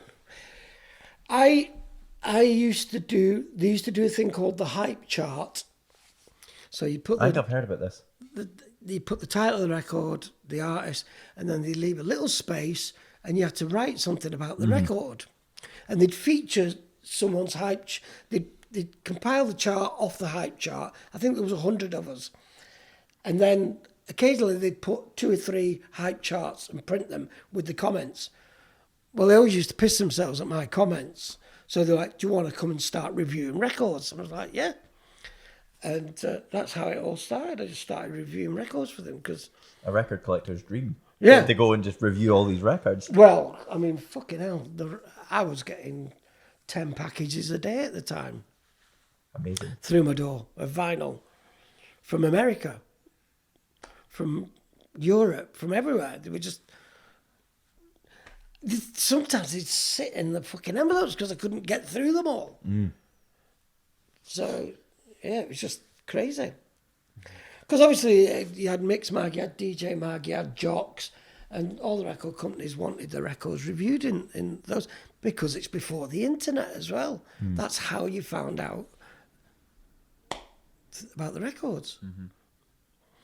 So, yeah, 16 years. Then I wrote for Eternity. And then there's me, a guy that left school with no qualifications. Next thing, the Edinburgh Evening News is asking me to write for them. Yeah.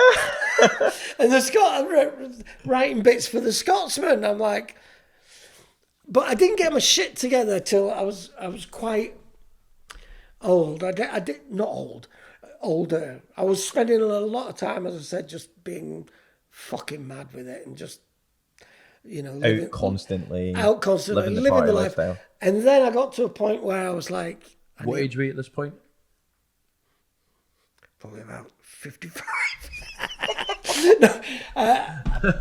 Probably, I didn't start growing up properly till I was about 25.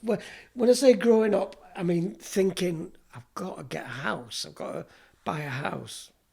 I've got to be a bit normal. What everyone thought of or everyone thinks of growing up Yeah. is exactly what you're describing. Is Yeah. getting a house, Yeah. starting a family, all these sort of... Yeah, yeah. And I was lucky enough to get a house, believe it or not, on Blair Street, right opposite where the club is. Because I was always in the city cafe, I bought a house next door to it. How did that work out? Hey? How did that work out? Well, it was a new build, actually. There's a fucking story there as well. But I won't even go into that. But What is the story about? Jason Lyons knows the story, but there was a bit of violence with the builder. But and a very well-known face in Edinburgh. But he tried to shaft me, so the boys were brought in. Anyway, and it all got sorted. So I bought this house, and back then you could get a mortgage no problem because they didn't have all the checks that they have now. So managed to get a house, and I've done really well with the houses. I mean, you can see I live in a fairly big house now. I just bought well and sold well, and managed to build up the collateral with it all. So, yeah, and now I live in the country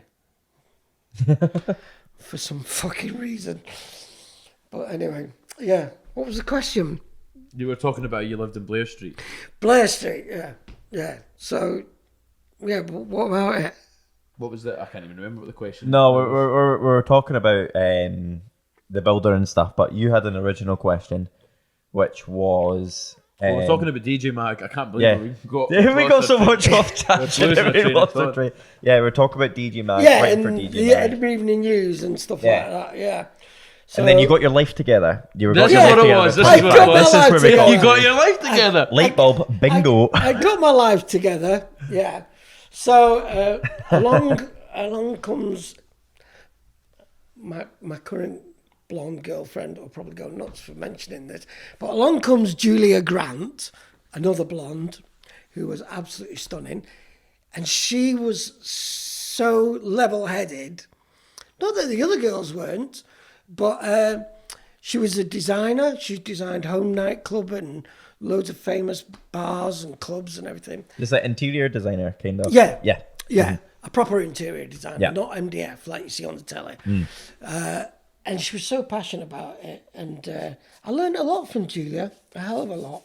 And that's when I really started to get my shit together, you know. I was still a bit of a lad when I was going out in Nina, I think. I was, still a bit bonkers. But I started to get my shit together when I started going out with Julia. And she sorted me out a bit. So that's another important point, is having the right people around you. Sorry? That having the right people around you allow you to I'm progress. No. I'm not saying that any of my girlfriends haven't been the right people. I wasn't ready. I certainly wasn't ready for my first kid. I mean, I just was, I had a kid and I was like, what am I going to do now? I didn't know how to be a dad, and I wasn't ready to be a dad. And whatever I wanted to do, I was going to do, you know. And I looked after the kid for a couple of years, and then that's when I ended up coming up here, I think. Not long after that, yeah. So, and I fell out with mum and dad, as I said, and they are really pally with my kid's mum. So I was kind of cut out of the whole scene, that scene, and I ended up, But I don't know. Let me ask you a question. Do you go? You're very young, but I've seen stuff with Chris. I know. Obviously, I know a bit more about Chris. I've seen changes in Chris, just as an observer. and you know he's a very upstanding young man and everything. Now he could have made the wrong decision. Do you remember making the right decisions? Do you remember going, this is what I need to do? No. So it's just a natural progression of thoughts and feelings and people, and it's everything put together. I've never thought. Yeah. That's an interesting point, because I never ever thought to myself, I need to do this. You know. Yeah. It just happens because of what happened. It happened naturally. Well, it took me a long time to realise that. Like I said, I was just bumbling through life, and then I started realising I needed to get a grip, kind of thing. So, but you're making very conscious decisions. I wasn't making life-changing conscious decisions when how old are you now, Chris? 22. See, I wasn't. Back then, I was just fucking party central. Yeah, but I suppose the thing is, though, it's not an age thing, because you've done well in what you've done, and I think it comes back to that point I made about the obsession you've got with one thing, which is music. And I think that's a really, really important point to you as Yogi, you know? That's what I've been makes dead you. lucky, you know, for dicing with death so many times, for not really having a game plan. You know, there's some people who, like you said, know exactly what they want to do. That's why they go to university, because they're going to be this or they're going to be that. That wasn't me. I thought I was going to be a chef, and I wasn't. I did it, got my city and guilds, and then fucking walked away from it because it got in the way of clubbing.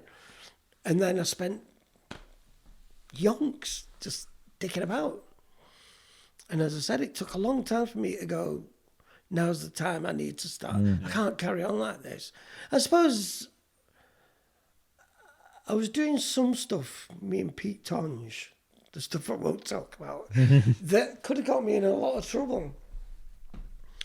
But I was lucky. I've been dead lucky with things, you know, I suppose. I got out doing things when before it got too bad, you know. Well, these are still, you made conscious decisions to get out of these things before it got too bad, or do you feel like it just happened? It's still the Pete same. ended up in the nick, doing bad things. Pete, I'm sure he won't mind me saying, Pete ended up in the nick. He just disappeared. We only got in touch with each other about 5 years ago. He just appeared from nowhere. I came up to Scotland and I was just bored deep in music then. And everything I did really then was about the music, running clubs, going to parties, and then obviously did some record production, and then started working in record shops, you know. So I was doing what I wanted to do. As long as Yogi Haughton's around music, Yogi Haughton's going to be okay, because his mind is somewhere else. Yeah. So I ended up working at 23rd Precinct for Billy in Glasgow. And then Underground Solution, I used to work there. But yeah, you know, the day-to-day grind of going out working in an office, it's not really my thing at all. And there are people like that. They're the people that become entrepreneurs or at the other end, club runners, you know. Just keep your hands from getting dirty, you know what I mean? And just doing what you enjoy. There's a lot to be said for doing what you enjoy, you know, to get... This is a really important topic that we try and speak about. And we speak about this personally. Yeah, not constantly. even on podcasts, just between us, about getting the most out of life, because I think some of the things that we recognise is that, like, your time is limited. You know, we don't have a lot of time here. Listen, man, and that doing honestly, what you enjoy is so important. Maybe it's because I was living life so frivolously that I didn't appreciate. I thought I was indestructible. And then I got to 50 and I was like, I'm fucking 50. And then I got to 60 and now I'm just like, I lie in bed reflecting on time I've wasted. Things I've done that of wasted time, and I question what I have done. I've gone, have I actually done anything worthwhile? Have I actually been,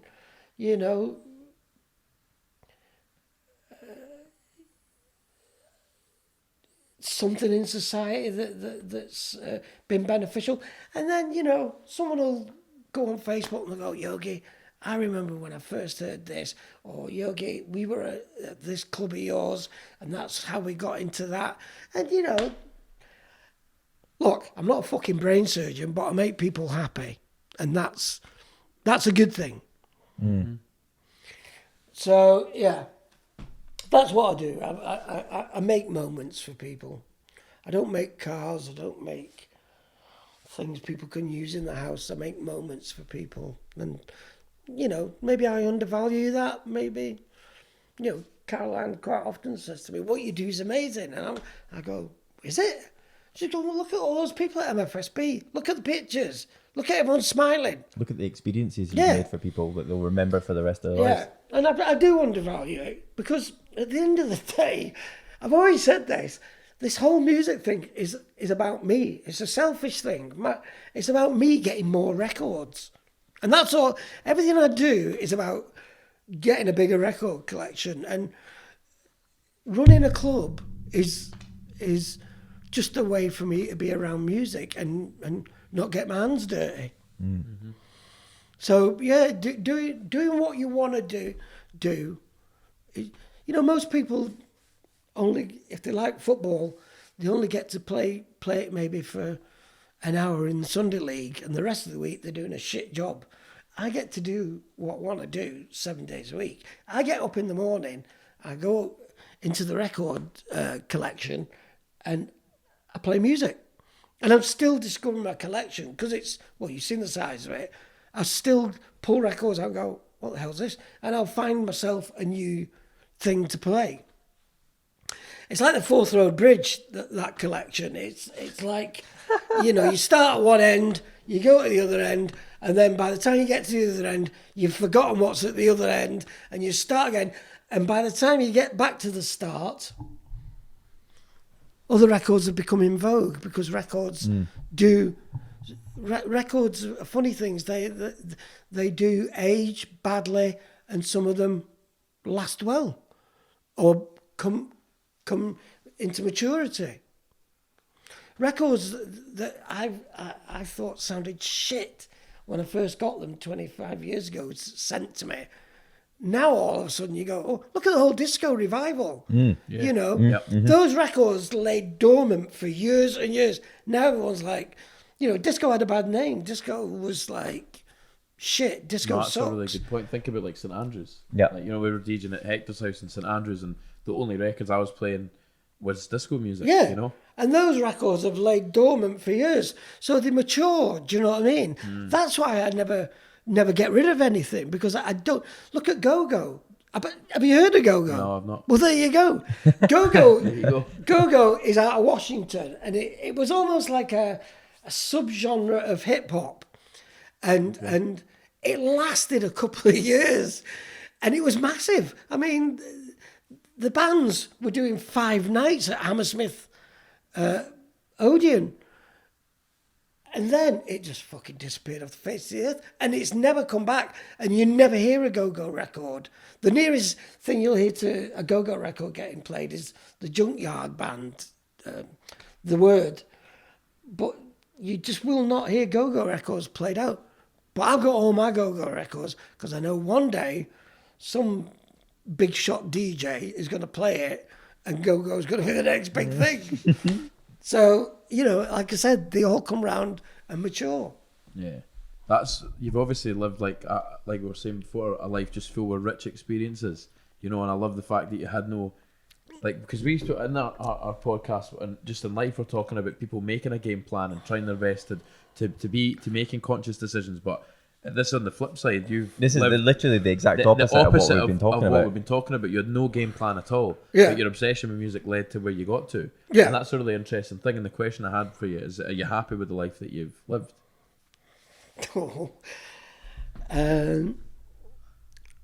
Yes. only because I've got a great record collection. I've dated some amazing girls, and I've had some great clubber, and that's what makes me fucking happy. Records, women, and clothes. Yeah, and that is what makes me happy. It's simple, and it's, you know. That's it. But you know, I don't want, what makes you happy. You've seen the shit car I drive, right? I don't want a Ferrari. That's not what interests me. Caroline, my girlfriend, she's obsessed with cars. She has Mercedes convertibles and everything. Doesn't do it for me. I'll go and spend 200 quid on a car. What makes me happy is music and going out and nice clothes. Yeah, and do you know what the thing is though? This is the thing. People sometimes know what they want, but they'll never go after it. And you've gone after what you want, and that's this whole relevance with what we're trying to speak about. Is you've just done what you want to do. You've never let anybody stop you. This is something we not even spoke about. No, you've never let anybody stop you. No, by I haven't. saying No. Somebody said, Yogi, you can't do this. You're not good at this, or Yogi, this, that, and the other. You've just done what you want to do for your whole life, and I really respect that, and I appreciate that. Yeah, and people, say to me, you go to like an all day like street rave, and people, this whole DJ culture thing, I find it makes me cringe a bit, that people look up to you because you're a DJ. I'm really just a fucking bloke who has 3 simple things he wants in life: clothes, records, and a nice girlfriend. And that's it. I don't really ask for much more, really. Mm-hmm. But going back to the whole DJ thing, do you not find a lot of the DJs now, it's all very contrived and they have a plan, and, they're not mute. The DJs I respect are all proper music heads. And then I look at a lot of the DJs online. I mean, you go and look at a lot of these fucking DJs on Instagram. There's not a single picture relating to music. Mm. It's all them fucking selfies. Girls with big thick lips and great tits. And her name's DJ Pearl or something like that. And they never talk about music. They never, they don't mention music in any of the threads or anything. And I'm just like, well, that's not what it's about. It's you got to give back as much as you take out. Music's been great for me. Like I said, I've made my living from it, and I'm really grateful for that. But I find it all a bit contrived, the whole DJ culture thing now, and people wearing fucking masks who don't even want to be a DJ, but they want to be a DJ. They've not got the fucking personality to stand in front of a crowd of people, so they put a mask on to hide, but they still want to be a DJ. Mm-hmm. It's bizarre. Mm-hmm. It's bizarre. That's really interesting. See, just to summarise some of the things, I know this will be a really difficult question to answer, but in your lifetime, what are some of the records that's, and this is totally different to what we've been speaking about, that stand out to you? It's like your lifetime, something you would say, this has been such an important record to me. Do you know what? Records to me are like photographs. They have the same effect. I've got records up there that Ethna from Birmingham gave me. She gave me them when I was living in Newquay in 1979, 1980. And she gave me them. And I look at it, I'll put it on Charles Erland, let the music play, and I instantly think of Ethna, like looking at a photograph. Mm-hmm. I can remember a record that I heard at a certain club, But there's loads of records that stand out that I like, Bill, Space Lady, Maurice Chestnut, Too Darn Soulful, Sam Ward, Sister Lee, Tears, Satoshi Tome, Ned Doheny, To Prove My Love, all from different eras, and they're just like a little snapshot of my life. Yeah, I can remember fucking buying Ned Doheny from Spinning in Manchester, and it was a Japanese import, and I was like, fucking, I'm busting my balls to get this one record. It's cost me 16 quid. I was talking to Kev Edwards about it the other week, about how they were so expensive then, the Japanese imports. Because going back to the world was a bigger place then. Japan was, nobody ever went to Japan, you know, so bringing these records over cost a lot of money, you know. There wasn't as many flights, I suppose, as there are today, you know, because people weren't travelling. So these Japanese imports were very prized among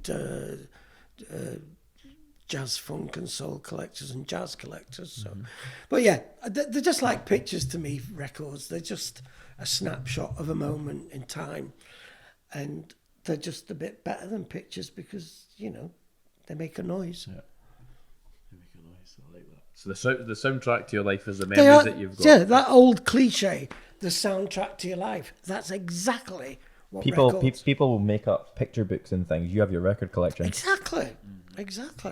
I mean, we could go down to the collection and I could pull records out. And we should do that. We should get some. You should pull some records out. You know. Yeah. And play some. You know, you know, there's a record there that I've got, a wee 7-inch Nucleus. Bought that off Soul Sam for 450 quid when he played at the club. So I remember when I'll play it, I go, oh, that was the night he played at MFSB, Boxing Day. You know, and that's what they're like. And they remind me of people a lot. People that are dead, people that are alive. I can remember seeing people smiling away to a record, and I go, oh, that was Mark Linton's favourite record, or she loved that. And, yeah. No, I think, you know, you come back to that point where you're saying, what was the point in life, and, you know, did I make a difference, if you know what I mean? And I think something, I read this a while ago now, and something that's a really relevant point, it's not about how much money you make or, you know, how much you've got in a material way, but it's the amount of people that you've affected. And think about all the thousands of people, maybe tens of thousands of people. It must be tens of thousands of people for sure. Easily.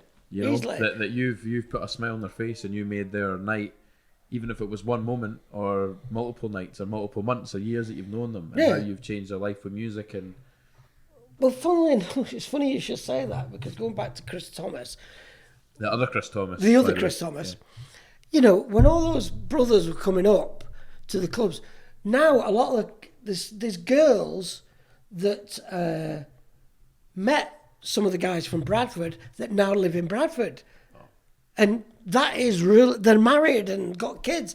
Now that really is, you know, bringing people together like that. You're responsible for people having kids. Yeah.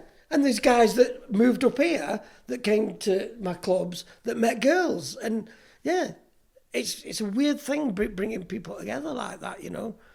I think that's a really impactful thing.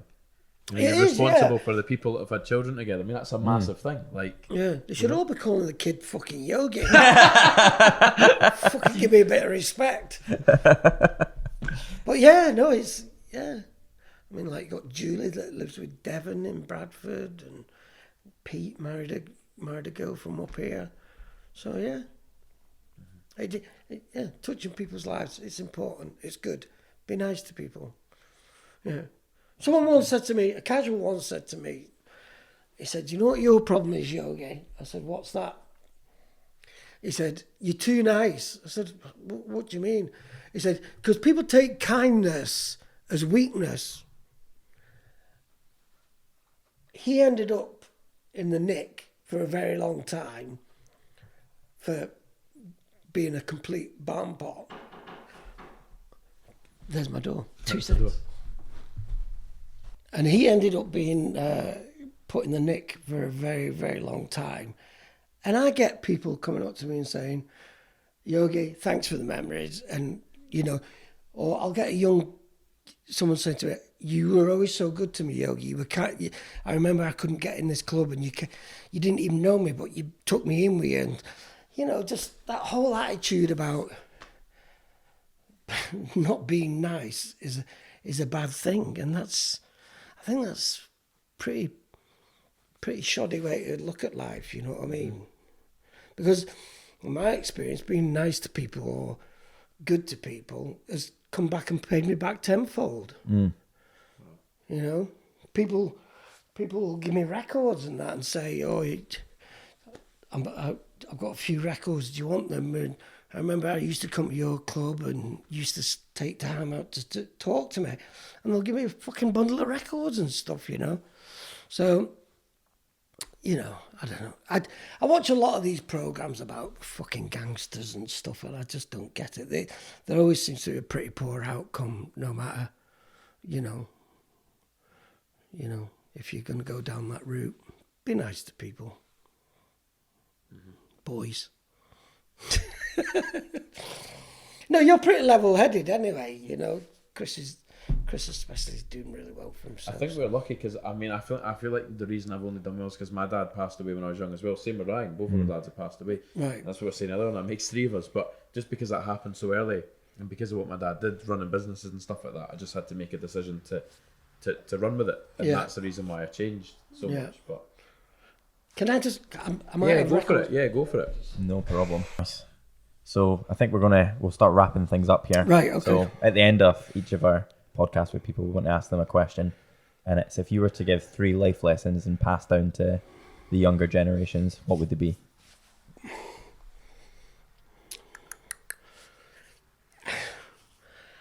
I don't.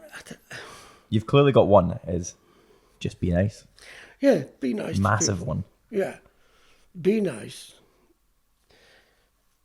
Avoid fucking trouble if you can. I mean, there's people who go out looking for trouble that enjoy it, you know, but I've never been like that. Just follow your fucking dream. That's what I've done. Just do. If you are good at something, focus on it. Especially if it's something that you can make a living out of it. You know, I think that's one of the most important things for people, that making a living out of something you enjoy is just the best thing, isn't it? You know? And number 3, don't get fucking cats. I've got 6 fucking cats. And I'm not joking, my life, I'm a doorman. I'd let cats in and cats out all day. So, yeah. And they put me in hospital. I was allergic to them. I was in hospital for fucking days. So be kind, follow your dreams, and don't get cats. Yeah. Don't I used to hate fucking cats. Don't get fucking I used to cats. hate cats, but I've really got to like them now. I didn't talk to them for the first 6 months. They were just entities you were living with. Well, yeah. They were forced upon me, kind of thing. So, yeah. But no, I've become a bit of a cat man now. So. My last question for you is: what does the next 10 years hold? Are you going to keep doing what you're doing? I suppose that's a silly question in a way. I've been wrestling with all this, lying in bed at night, a lot wrestling with it, and I talked to a lot of collectors about this. With the whole way the record thing's going, there's going to come a point, I think, but maybe I'm wrong. There's going to come a point where do you deal, throw your hand in or not? Because right now those records are still gaining value. I mean, it's ridiculous, especially Northern Soul. It's just 25 quid records are now 400 quid. Records that were things like Twana Barnes, You Don't Mean It. It was a 25 quid record for decades, and then it's just gone through the roof. So I'm like, I could sell them and travel the world. I could sell them. I thought about offering them to someone that would swap it for a house. And just for people who don't, because no one's going to get the money together to buy the lot of them together. You got estimated. This is what David Elders reckoned. This was a while ago though on Facebook, but 70,000 records. That was the estimation that I read. Yeah, well, that's what Dave reckons is about 70,000. But in the lockup. Yeah, in the lockup. I wouldn't. I don't know. I don't look at it like that. There's a fucking lot of them. There's a lot of records. I mean, to the point now where I just don't have a clue what I've got. Mm-hmm. I'd buy records I've already got. I bought an old Mecca thing, Today's Man. I was like, whoa, like that. Fucking bought it. 6 months later, going through the 7 inches and, for fuck's sake, I just bought that. fucking spent 60 quid on it. So, yeah, there's a lot of records, and I don't know what to do.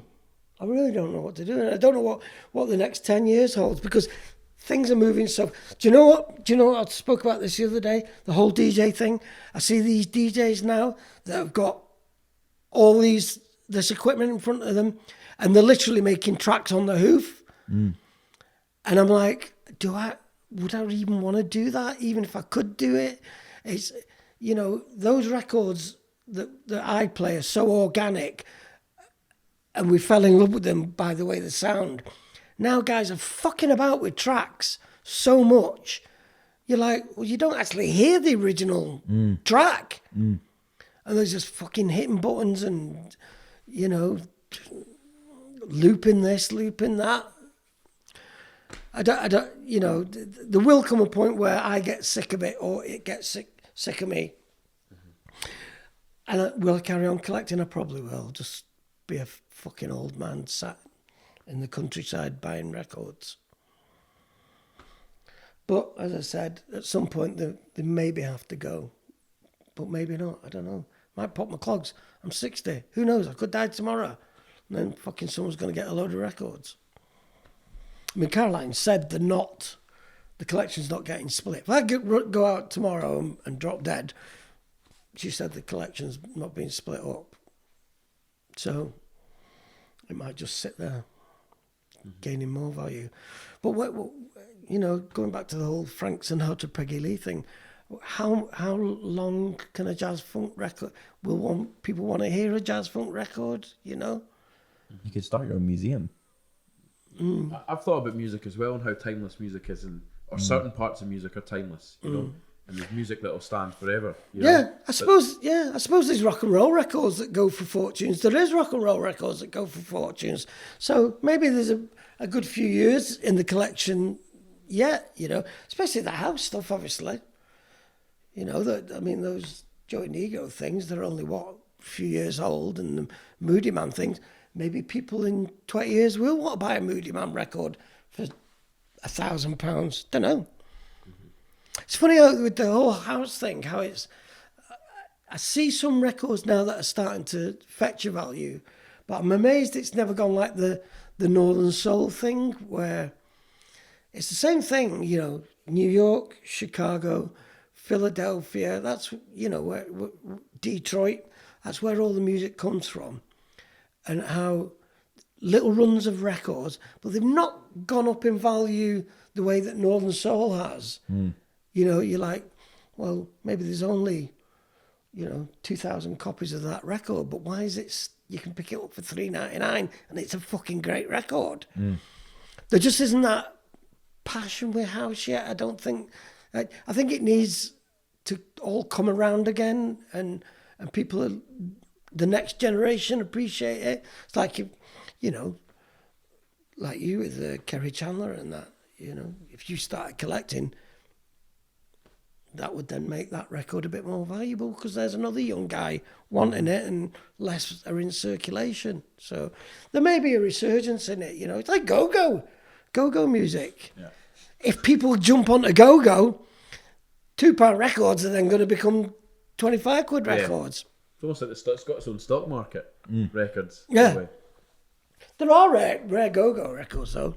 I think Snowboy collects really rare go-go. I find it fascinating that you've never even heard of it. Never heard of it. There's at all. probably stuff that we like. There's be genres that we haven't. Yeah. There's about two or three records. Is that records that I want to go back on this very podcast and listen to. You mentioned the things that stand out to you. None of those records that you mentioned I've heard of, and I know that have you not heard of Trouble Funk? No, because they were like one of the biggest go-go acts. They were the people that, they sold out 5 nights in Manchester, 5 nights in London.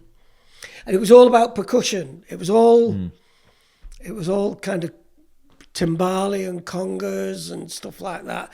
And they'd have like a massive percussive break in the middle of these records.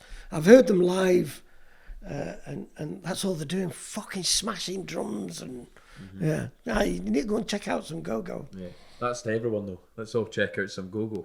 Yeah. Let's all see what go-go is. This is the beginning of the resurgence of go-go. I'm just trying to get my go-go records more valuable. Let's get the go-go records to go up in Go value. check out go-go. You'll like it. No, But, that's good. Yeah, it's just funny how, you know...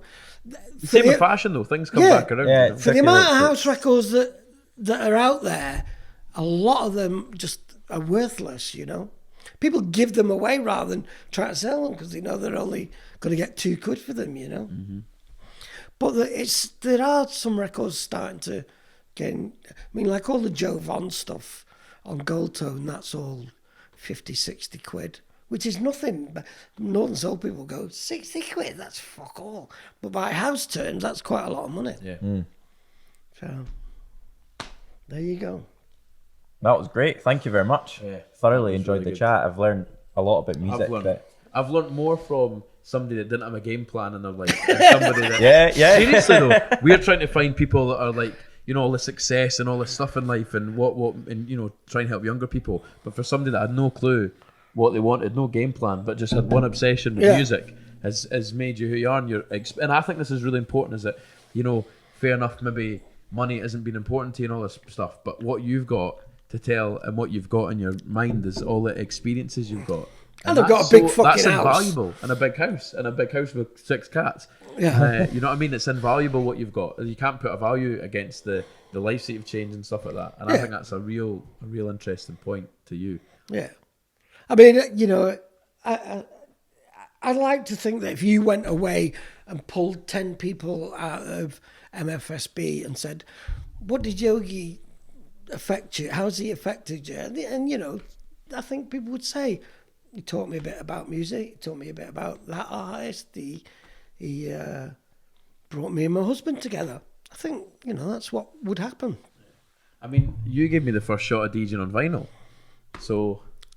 There you go. Like, But that led on to me, like, and like I say, I've not ever done any DJing like absolutely seriously, but that led on to me being able to do a lot of things that I wouldn't have been able to do without that. It goes back to what I said about people coming up to me and going, you did this for me.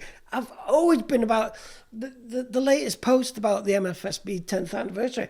I've put, you know, I've always supported the underdog, and I have, because there's so much talent out there.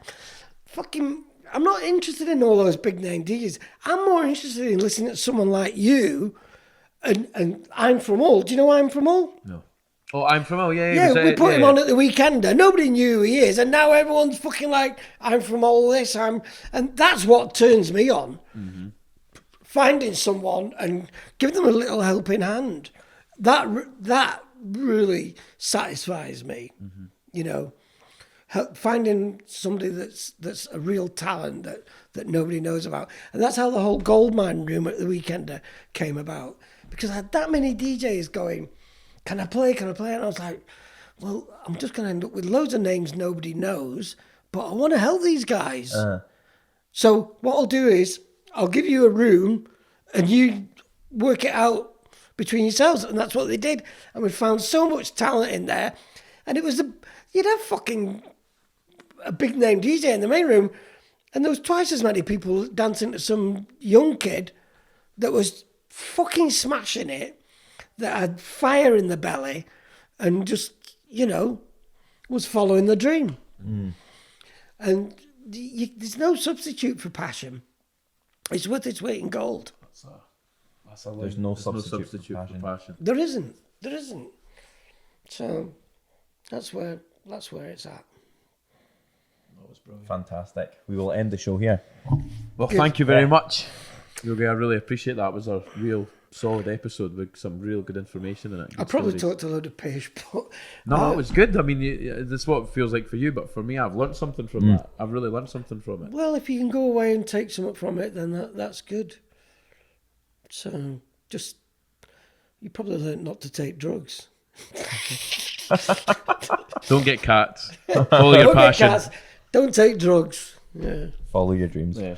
Well, it's been another episode with Chris and Ryan. Thanks for tuning in, guys. We hope you enjoyed it, and we'll see you in the next episode. Peace out.